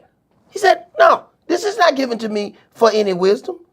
This Elohim is revealing unto me. Keep reading. You, O king, saw and behold a great image. This great image, whose brightness was excellent, stood before you, and the form thereof was terrible. This image's head was of fine gold, his breast and his arms of silver, his belly and his thighs of brass, his legs of iron, his feet part of iron and part of clay. Now, what he just described is the Babylonian Empire that we are still in today. Ain't nobody voted. You know what? I vote for clay. I vote for iron. Ain't nobody voted for that. Yahweh already said what this is. So you can stand in line, you can vote, you can do whatever you want to do. This has already been set forth. Go ahead. You saw till that a stone was cut out without hands, which smote the image upon his feet that were of iron and clay, and brake them to pieces. But wait a minute now. If I vote, then those toes won't be broken. See, I can do that. You know what I'm saying? That's power of democracy. Believe that if you want to. Go ahead. Then was the iron, the clay, the brass, the silver, and the gold broken to pieces together, and became like the shaft of the summer threshing floors. And the wind carried them away, that no place was found for them. And the stone that smote the image became a great mountain and filled the whole earth. This is the dream, and we will tell the interpretation thereof before the king. So before even telling, the interpretation, I'm going to tell you the dream. Then here comes the interpretation. Go ahead. You, O king, are a king of kings. For the Elohim of heaven has given you a kingdom, power, and strength, and glory. And wheresoever the children of men dwell, the beasts of the field and the fowls of the heaven has he given into your hand, and has made you ruler over them all. You are this head of gold. And after you shall arise another kingdom inferior to you, and another third kingdom of brass, which shall bear rule over all the earth. And the fourth kingdom shall be strong as iron, for as much as iron breaks in pieces and subdues all things, and as iron that breaks all these, shall it break in pieces and bruise. And whereas you saw at the feet and toes, part of potter's clay and part of iron, the kingdom shall be divided. But there shall be in it of the strength of the iron, for as much as you saw at the iron mixed with miry clay. And as the toes of the feet were part of iron and part of clay, so the kingdom shall be partly strong and partly broken. And whereas you saw iron mixed with miry clay, they shall mingle themselves with the seed of men, but they shall not cleave one to another, even as iron is not mixed with clay. So there's no voting that you're going to do to make that iron and that clay coexist together. See, we keep saying, if we vote, we have all these commercials now, because this is one contentious thing that's going on in Georgia. They want this seat so bad, because you got Warnock and that monkey, that monkey walker, the monkey walker. Oh my God, that monkey walker. But this is one contentious thing. Look, they bringing out something. They done thrown each other ex-wives in there. You got Warnock, ex-wife. He beat me. Then Monkey Walker's wife on there. He said he was gonna blow my brains out. I was like, boy, this right here is one horrible Senate race right here. This is a real monkey show right here. And Herschel just lied. He definitely got CTE. Now the problem with CTE is my son told me you can't tell till they're dead, cause their brain be all messed up from all them hits. I think you can tell before he died. He definitely got CTE. There's something seriously wrong. He tell a lie and then tell a lie on his own lie before he got through telling the other lie. This dude here, I don't know why they got him out of. I guess they just needed a black person, so they went and they played Negro Lotto, and this is who they won. They won Monkey Walker. Whoever wins this is gonna be. What's strange is they say it's a close race. how in the hell could it be close when you listen to Monkey Walker talk? When you listen to Monkey Walker, I don't understand how any race could be close. This is why they keep talking about they have a problem with gangs. The Republican and Democratic Party is nothing but a gang. When you believe that you're going to vote for Monkey Walker just because he is supposed to be a Republican, you're in a gang. That's what gangs do. Gangs take the side of the people that's in their group, whether they're right or wrong. See, a blood and a Crip, a blood not going, if they going against each other, a blood ain't going to say, well, wait a minute, were you righteous when you went against the Crips? You know what I'm saying? No, they ain't going to ask that. They got on the same colors, and then you got on the same colors, and then they fighting. There it is. Well, you look at what, ain't one of their colors red, the other one blue? Mm-hmm. All right. So you watch the Bloods and the Crips in the government, and you watch the Bloods and the Crips on Martin Luther King. It's the same Bloods and Crips. It's the same colors. Same gangs. So this is what they do. You know, no matter how wrong, they're going to agree with one another. But here's the game. There are powers that be who decided we're going to get Herschel. Herschel didn't make that decision. Herschel can't make no decisions.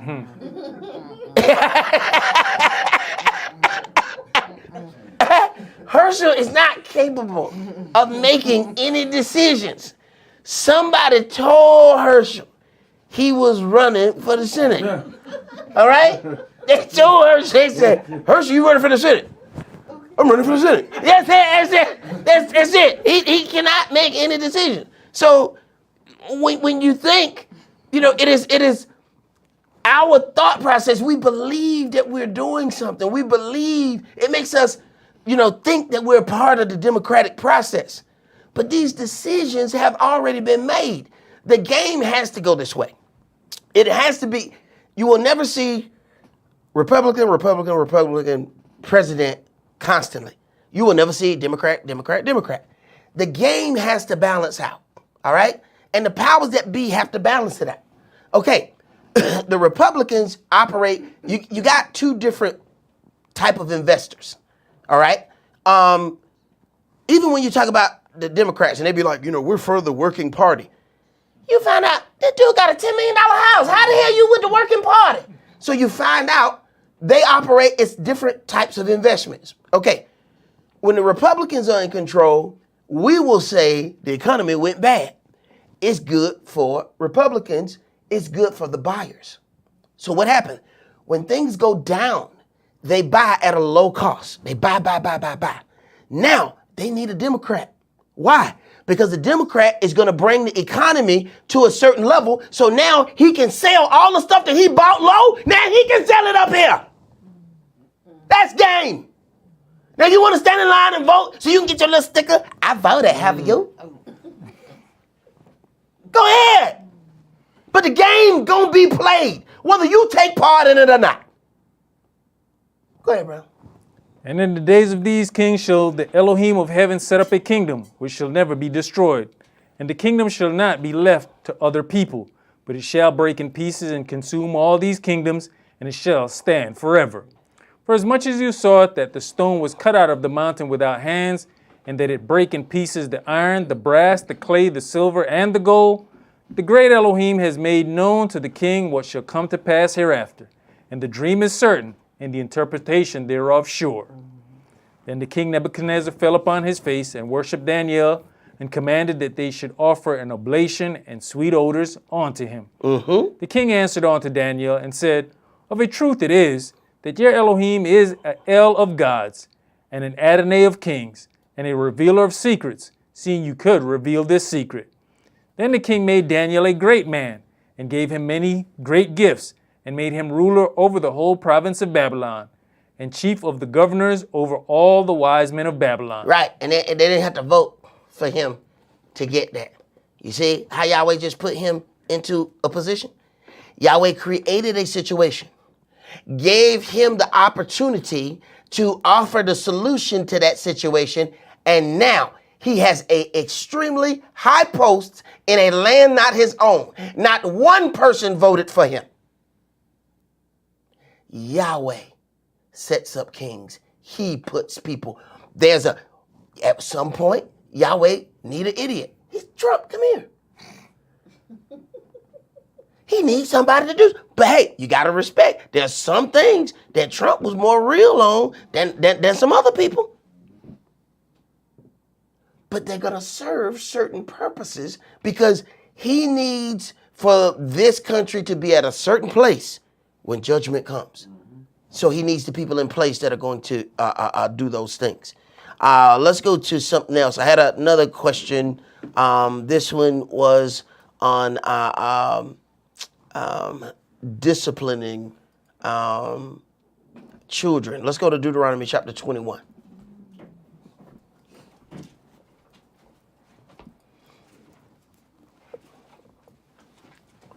Deuteronomy chapter 21. And we're going to start that at verse 18.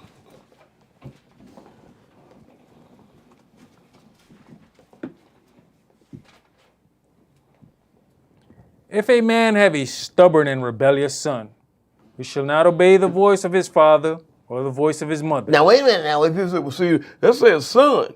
It didn't say stubborn and rebellious daughter. You know what I'm saying? So the law don't have nothing to do with what I do, mama. You know what I'm saying? I do's what I do's. don't get it twisted. Go ahead. And that when they have chastened him, will not hearken on All to right, them. so the first thing is when they have chastened him. There's a certain expectation that the parents plural, are going to chastise this child for their wrongdoing. There's a certain expectation. And so you can't bring that to Yahweh if you haven't done your part. We like to skip levels. We want to just bring it to Yahweh, but wait. It says, when they have chastised him, he will not hearken. So you have to first do your portion. See, Yahweh not going to tie your shoes for you. You got to tie your own shoes. Now, if there's a problem after that, then Yahweh steps in. But you're going to have to do your portion. So you have attempted to correct this child, but the child won't receive correction. Go ahead. Then shall his father and his mother lay hold on him, and bring him out unto the elders of his city, and unto the gate of his place. Now, one of the things that you see here, it says father and mother. So now they have to be on one accord. Now you're going to find that they ain't going to be on one accord all at the same time. Because when daddy ready to body slam baby, mama like, don't you out here. But mama was the one that told you, beat him. But don't beat him like that.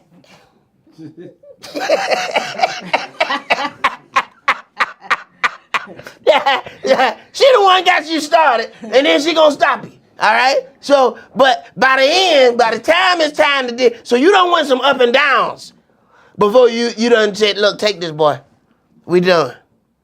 So it's gonna take a while for both of y'all to get there. So don't think you might read this and that this happened in 2 verses. There might be 20 years of discipline somebody before you get mama and daddy on the same page. You know what? We done. We done everything that we could do. We done. I mean, we done did it. We done. All right, this is gonna take a minute right here. Go ahead. So it shouldn't be end up no good parent and bad parent at the end of all this. Well, see, I was raised by one mama.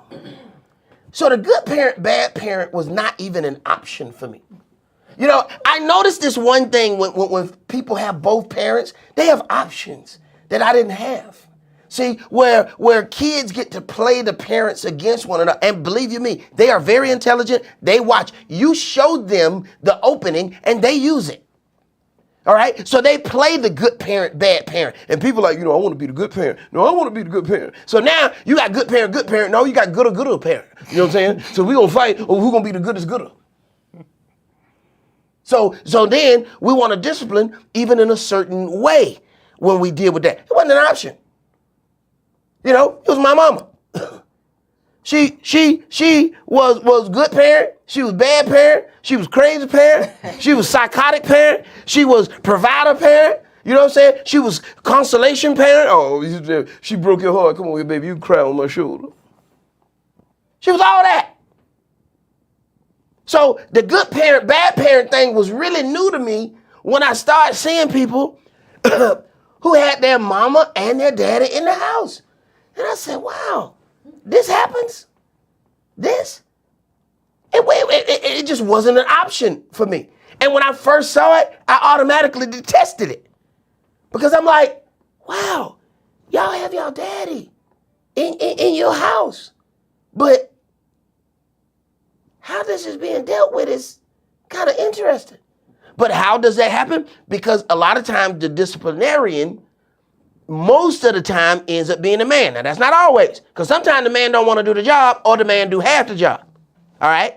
So sometimes, because the man being the disciplinarian, sometimes that ends up being the bad parent, if you will. Because things have to be done, and Yahweh is going to hold the head of the house accountable for what's done, whether it's right or wrong. Go ahead, brother. And they shall say unto the elders of his city, this our son is stubborn and rebellious. He will not obey our voice. He is a glutton and a drunkard. And all the men of his city shall stone him with stones, that he die. So shall you put evil away from among you, and all the Israel shall hear and fear. Right. So you try not to whoop your child, but at the end of the day, the whole village is going to hold you accountable for what your child does not do or what your child does do. So at some point, he or she is going to be dealt with by that community. So a lot of times you have these parents who won't discipline the kid because either they're trying to be the good parent, and that good parent thing is a little bit more convoluted than it looks. Sometimes even the bad parent is trying to be the good parent. So, but we're gonna get there. I want to go to let's go to Colossians chapter 3.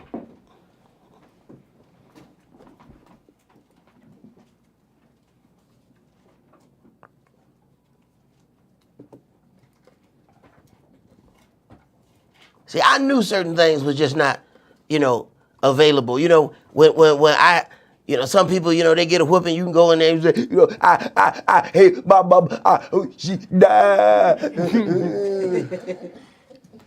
It ain't but one of them in there like, if she died, I'm gonna starve. I'm mad, but I'm not having those kind of conversations. Ain't nobody but me and her in here, My stepdaddy didn't come till a while later, you know what I'm talking about? So no, that's not an option. So Colossians chapter 3, and let's start this at verse 18. Wives, submit yourselves unto your own husbands, as it is fit in the Adonai. Now, the subtitle here says rules for Christian households.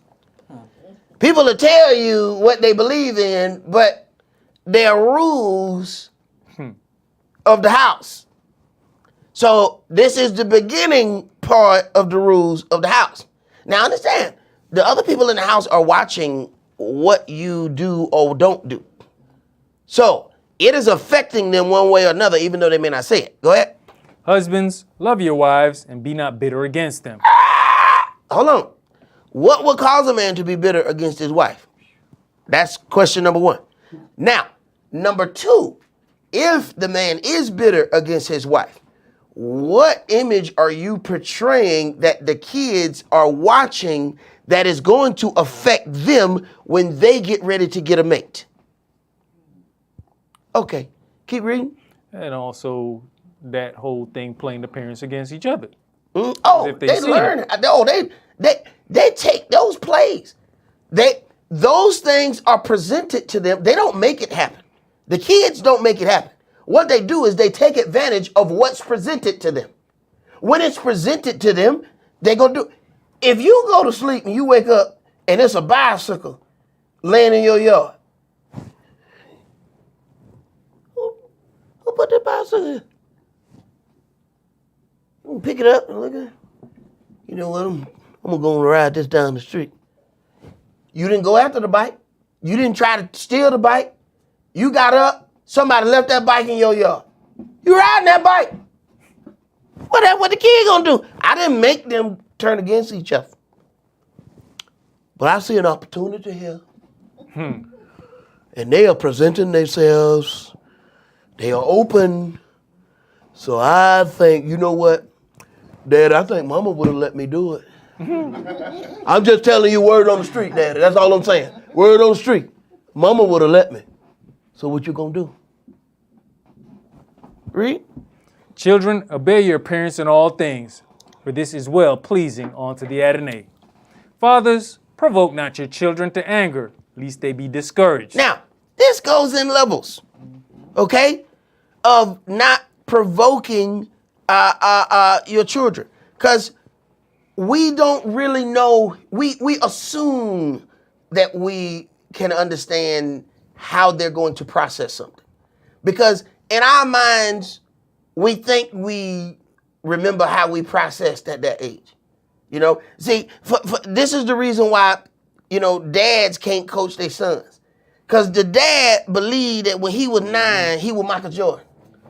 You know what I'm saying? But he couldn't dribble. Only dribble he did was coming out of his mouth. All right? But in his mind, he was an all-star. In his mind. So then he coached the little boy and he'd be like, why you ain't just joking? You know what I'm saying? Take him to the hole. I'm 9, fool. I can't do that. But the daddy, in his own mind, he think he remember himself doing that when he was 9. So coaching his son, he on a different level because he's seeing himself, but he not really seeing himself accurate. He got to run into one of them old people to be like, what you mean you did that when you were 9? Bro, when you were 9, first of all, you had some glasses this thick. You couldn't even see the ball. What are you talking about? You told him you hit a home run? No, you got hit with the ball and you went home. That's a different story. That's a different story. You telling that story wrong. That's not how that happened. I was there. You got a big old knot on your head. Right there, I remember it. See? But we remember something in a glorious way that suits us. See? That's the way we tell that story to ourselves. And if you tell them stories to yourself long enough, you actually start believing that that's the way it happened. Go ahead. Well, you see, and that's where it goes back to being discouraged, because not even just being the coach, sometimes they don't need to be there when the child is practicing. I remember my son was doing this little basketball thing, and one of the dads was there, and man, he was cussing his, what the you doing? And I'm sitting there like, bro, it's a little kid, let him enjoy himself. Right. Eventually my son said, I don't want to do this no more. Because he just saw the way the other kids were being handled, and it's like, nah, I'm good, I'm out. It does that. I've seen it on Little League football fields. Seen them, you know, just throw down the kids in the middle of the game. I've seen fights break out. You know, it's some strange things, and we don't really consider, you know, some of that. But by the same token, we can't live our lives for our kids either. Now, if me living my life to you means that I'm provoking you, then you about to be a provoked son of a gun. Because I'm not finna live my life for no kids. So you got some people that marry their kids. I'm not gonna marry my kids. See, well, they do everything with the kids. They do everything the kids got to do. No, the kid's not gonna decide my life. Let me tell you something. I'm big honcho up in here. El Capitan right here. You know what I'm talking about? That's what we gonna do this. Go ahead, brother. The bad thing is when you say something and they look at you and you were like, what? I said something to my kids one day. I said, man, if I was a selfish person, all of my cars would be hooked up the way I want them to be hooked up. My kids all looked at me. You should be selfish. Of course, they know they benefit. They gonna get the car. It's like, You know what I'm saying? Yeah, you should be selfish. You know what I'm saying? Because we know we gonna get it. You should start with that green car. And they done already draw straws for who gonna get which one. Yeah, they ain't stupid now. Go ahead. Servants, obey in all things your masters according to the flesh, not with eye service as men pleasers, but in singleness of heart, fearing Elohim. And whatsoever you do, Do it heartily, as to the Adonai, and not unto men. All right. So now let's go to Hebrews chapter 12.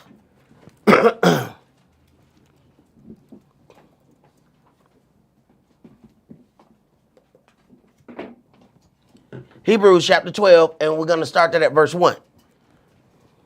Wherefore, seeing we also are compassed about with so great a cloud of witnesses, let us lay aside every weight and the sin which does so easily beset us, and let us run with patience the race that is set before us, looking unto Yahshua, the author and finisher of our faith, who for the joy that was set before him endured the cross, despising the shame, and is set down at the right hand of the throne of Elohim.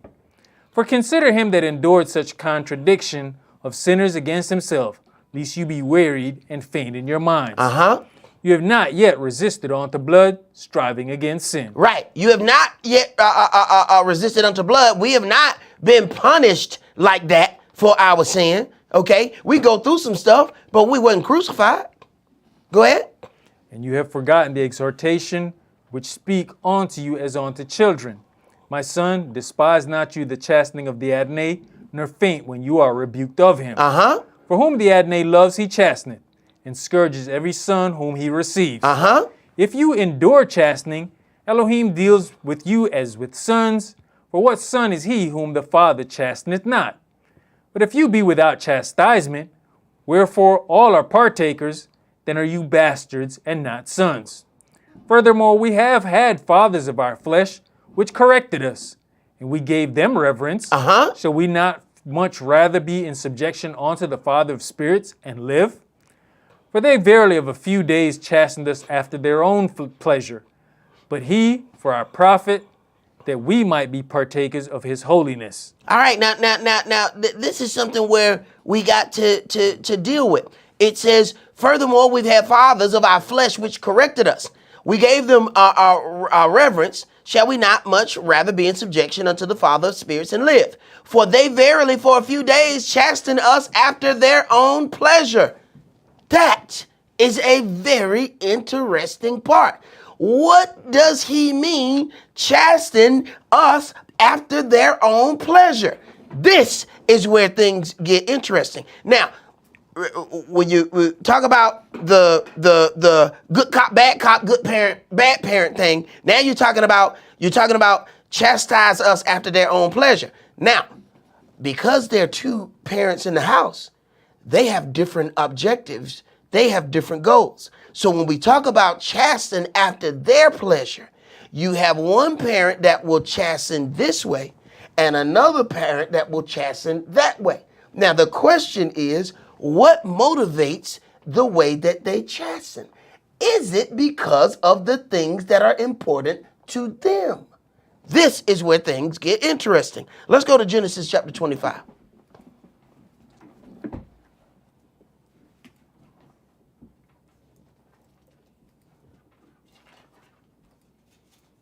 See, a whole lot of this stuff was foreign to me growing up because wasn't nobody but my mama. Wasn't difficult to figure out. You know what I'm saying? It was that one way. Then you get into other things and you get, your own house, and now a different dynamic shows up.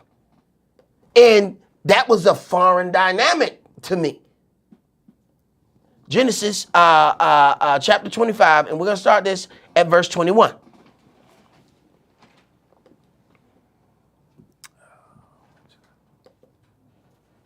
Genesis 25 and verse 21. And Esau entreated Yahweh for his wife because she was barren. And Yahweh was entreated of him, and Rebekah, his wife, conceived. All right, so this was important to Esau. He prayed about it. He was entreated of Yahweh. Rebekah conceived. That was important unto him. Keep reading. And the children struggled together within her.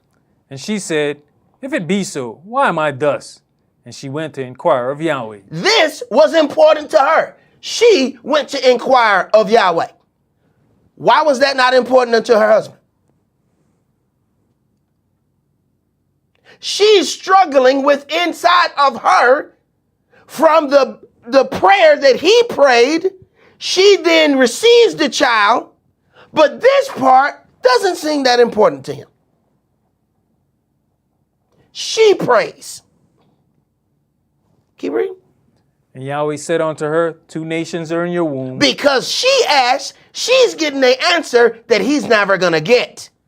Go ahead. And 2 manner of people shall be separated from your bowels. And the one people shall be stronger than the other people. And the elder shall serve the younger. Now, although he's the head of this house, he does not bother himself with the details. Now, the entire future of his house, he has no idea about. He didn't ask. He didn't ask. He's still the head of the house. But he don't have any idea about this. It was not important unto him. He took care of the important, which is something that we as men do. I make sure the mortgage paid. I don't give a damn about Netflix. I don't give a damn about none of that. I don't give a damn if you never watch Hulu. All right? Was the mortgage paid? All right then. All right. Is the lights on? All right then. Don't keep coming in here, woman. I'm took care of what we need to take care of. The bills paid. You know what I'm saying? We got the mortgage paid and the lights on. Is you cold?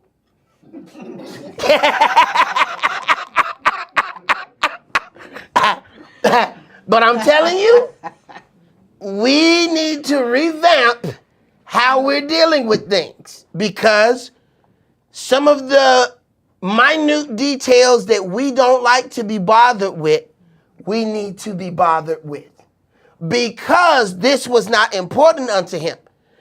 His whole everything is finna be off because he wasn't concerned with it. He didn't pray to Yahweh. See, people can say they're concerned about something. When you're concerned about something, you pray about it. He didn't pray about it. He knew it. You can't not know this woman going through it. Go ahead. You know, because at this point, he got what he wanted. And at this, you know, she might become, that's just what kids do. You got twins. Just stop complaining. Exactly. That's just what they do. Hey, but see, that's to us, it's minute detail. But in that minute detail, it's the future of his house. See? And we're off taking care of big things, but these minute details that we didn't ask Yahweh. Okay? We didn't ask. So we can't say, yo, Yahweh, you hear this from me? You didn't ask. Tell me what you asked that I didn't tell you. You ain't asked. Go ahead. And when her days to be delivered were fulfilled, behold, they were twins in her womb. And the first came out red, all over like a hairy garment, and they called his name Esau. And after that came out his brother out, and his hand took hold on Esau's heel, and his name was called Jacob. And Esaac was 80 years old when she bare them. And the boys grew, and Esau was a cunning hunter, a man of the field, and Jacob was a plain man, dwelling in tents. Okay? And Esau loved Esau because he did eat of his venison. But Rebekah loved Jacob. Okay, so now they gravitate to a different child based on their liking. But understand something. She has understanding that he does not have because he did not ask. He loves this boy because the boy, this man child, this man boy, this the manly boy. Me, bugger. He loved this boy. Now, this is real easy to deal with because it's two. It's two boys. All right? Let's make this a little bit more interesting. Let's take all of these traits and let's put them into one boy. Now you got one parent that likes the one boy for this. You got the other parent that liked the same boy, but for that. So when they get ready to discipline, are they going to be paying attention to the thing that they like? If he punished Esau, would he tell him, you can't go hunting? Well, no, hell no, I like the venison. You know what? You can't do something else, but you can go hunting. Give me some, that stuff's so delicious. What kind of sauce you put on that? See, this is where things get interesting. Put all that into one package.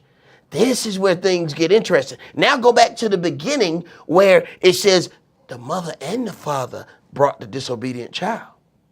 Okay, You know how much going back and forth they had to do before they got on one accord that this is all we can do with this boy?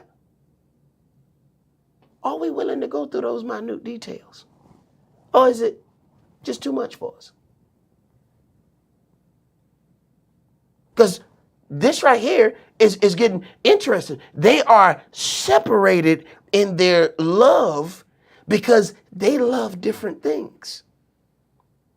It says, Yaakov was a plain man dwelling in tents. That's what it says in verse 27. Yaakov was a plain man dwelling in tents. So what that mean? He by his mama. The other one out in the field. Oh, so he doing manly stuff. This is what the daddy like. So what happened? When it come time for the blessing, the daddy is trying to bless the manly one. So what does Yahweh do? He allows him to be tricked so he can give all the blessings to the one who stay in the tent. Now, if you can't, that, my friend, is deep. Go ahead, bro. I was just going to say, you know, as you saying Yaakov's love for Esau, you just look back at Yaakov. What did Yaakov do? Mm-hmm. You mentioned him in Laban earlier. Mm-hmm. He was out in the fields, taking care of the cattle, doing this, doing that.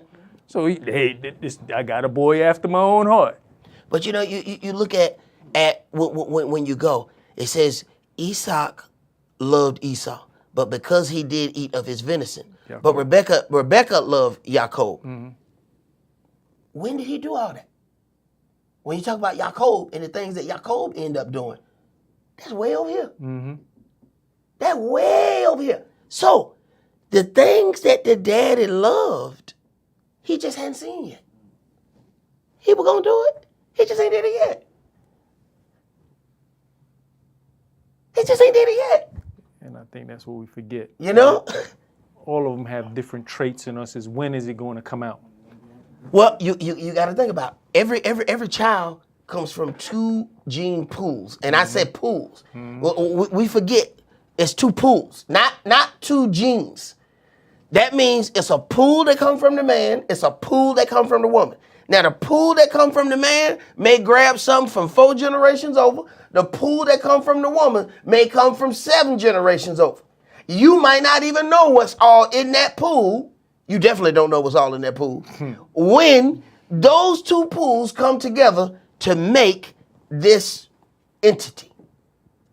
So then those things have to come into play, and we have to be honest with ourselves. What kind of individual were you? And we sometimes don't like to do that. How were you when you were this age? How did you operate? So that when we get ready to deal with some things, are we considering? Because you have this thing where it says, you know, hey, a child, you know, at 20, they become responsible. People have mistaken that, you know, hey, a child becomes grown at 20. You grown when you got the hell on, okay? You ain't grown in my house. I mean, you grown, but you understand what I'm saying. There's limitations there, you know what I'm saying? You know what I'm saying? There's principalities involved in this thing here. You understand? So, you, it ain't like, oh, at 20, you can't tell this child what to do no more. No. This child is at the age of accountability.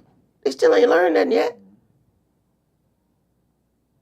So you still have to help guide them into, you know, things. You can't just say, you know what I'm saying, you 20, get out. You know, do this, do that. No, you kind of help, all right, start doing this. All right, you need to start paying this. You need to do this. You need to learn how to pay bills. You need to learn to see, all right, you need to understand the difference between the due date and the late date. You need to understand, you know, you have to put them into those things so that they start gradually doing that. But it says, remember the do not forsake your father and remember the law of your mother. But when the law and the father is going against one another or are not on one accord, you're going to have some issues, especially when you consider the situation with Moshe about the circumcision. Him and his wife are not on one accord. They're not, was not feeling that circumcision. No ifs, ands, buts about it. Okay? But at the end of the day, we have to look at, okay, which things really matter? He could have said a whole lot.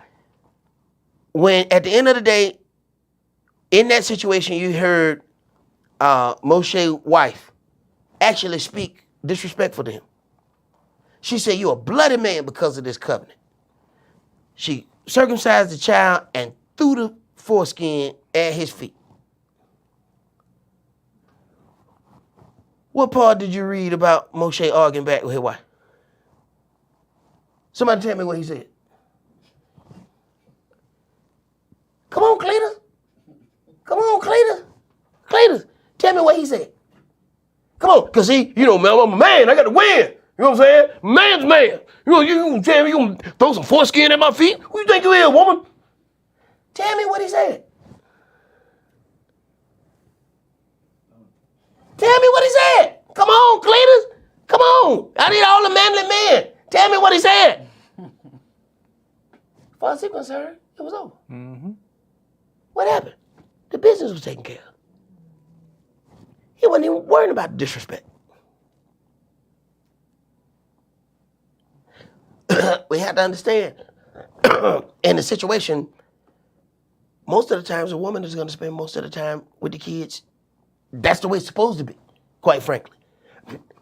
I wanted a housewife because I didn't want other people spending more time with my kids than their parents were. I didn't want it. I knew that I was made a certain way, and if you left me alone, somebody might die. So I felt like my kids gonna be the same kind of psychotic. If I leave them alone, they gonna be like, you know what? What happened if we mix? I like, nah, somebody need to be able to watch these knuckles. I'm gonna go to work, all right? But I'm gonna need you to keep an eye on these right here, all right? Give me a report when I get back, all right? I just felt like, that's knowing yourself, But like Yahweh also said, when you give somebody a job, they also have to have the ability to do that job, but we got to know where the boundaries are. This is where we have to come together to understand where those boundaries are going to be. And even when we deal with, because there's certain things, just I know women are more prone to do certain things and men are more prone to do other things. And sometimes we'll start something and we won't stay with it, because it's just not really in us. But then we have to consider, if certain situations are bothering you, you have to back up and look at, where have I done this to Yahweh? Have I taken a job and then just stepped away from it? Have I done that to Yahweh? That then Yahweh will turn around and make somebody do it to you so you understand what you did to him? That's always, it hits you like a ton of bricks. Cause you done been arguing, you swear you're right. You done did all them things, and then out of nowhere, you realize, damn, this me. You me. You me, and I'm him, and you. Damn.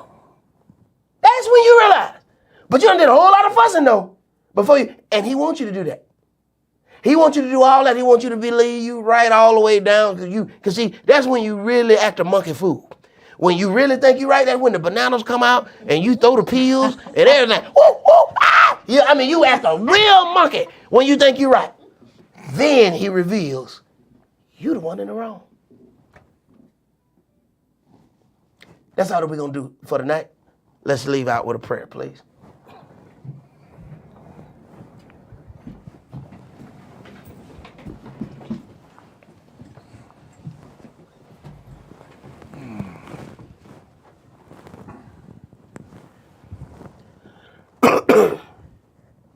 All brothers, make sure you remove your head coverings. Abba Father, Most High Covenant Elohim of Abraham, Esaac, and Yaakov. Abba Father, we thank you for giving us another opportunity to gather together to read out of the legacy that you have left onto us. We pray, Abba Father, that you would continue to open up your understanding unto us, that you would reveal more and more things of the legacy that you have left unto us. For we have greatly sinned. We have greatly walked against the culture that was delivered unto us. And we acknowledge our sins, Abba Father, before you. We know that we are not as we should be, but we pray that you would have mercy upon us as we learn this culture. We are backing into this culture, Abba Father. So please forgive us as we stumble and we fall. We pray that you would give us the power to stand back up. We pray, Abba Father, that you would give us the power to stay on a righteous path, even though our flesh gets in the way. We pray, Abba Father, that the spirit in us be stronger than the flesh that surrounds us, Abba Father. We all are covered in flesh, but we are greater than this flesh. Please give us power over this flesh, Abba Father. We pray that you would keep a hedge of protection round about us and our homes, even especially our house of worship, that we may be able to continually gather together to praise you and to help magnify your holy and righteous law, Abba Father, for it truly is a righteous law.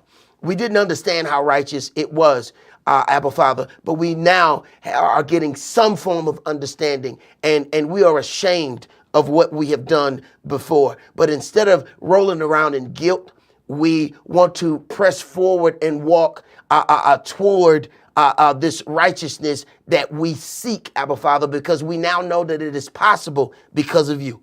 We ask these prayers not only for those that gather with us, but even those that gather by way of phones and by way of internet, those that gather out of a pure heart to serve you in truth and in spirit. In Yahshua HaMashiach's holy and divine name we pray. Amen and hallelujah. Amen. Hallelujah.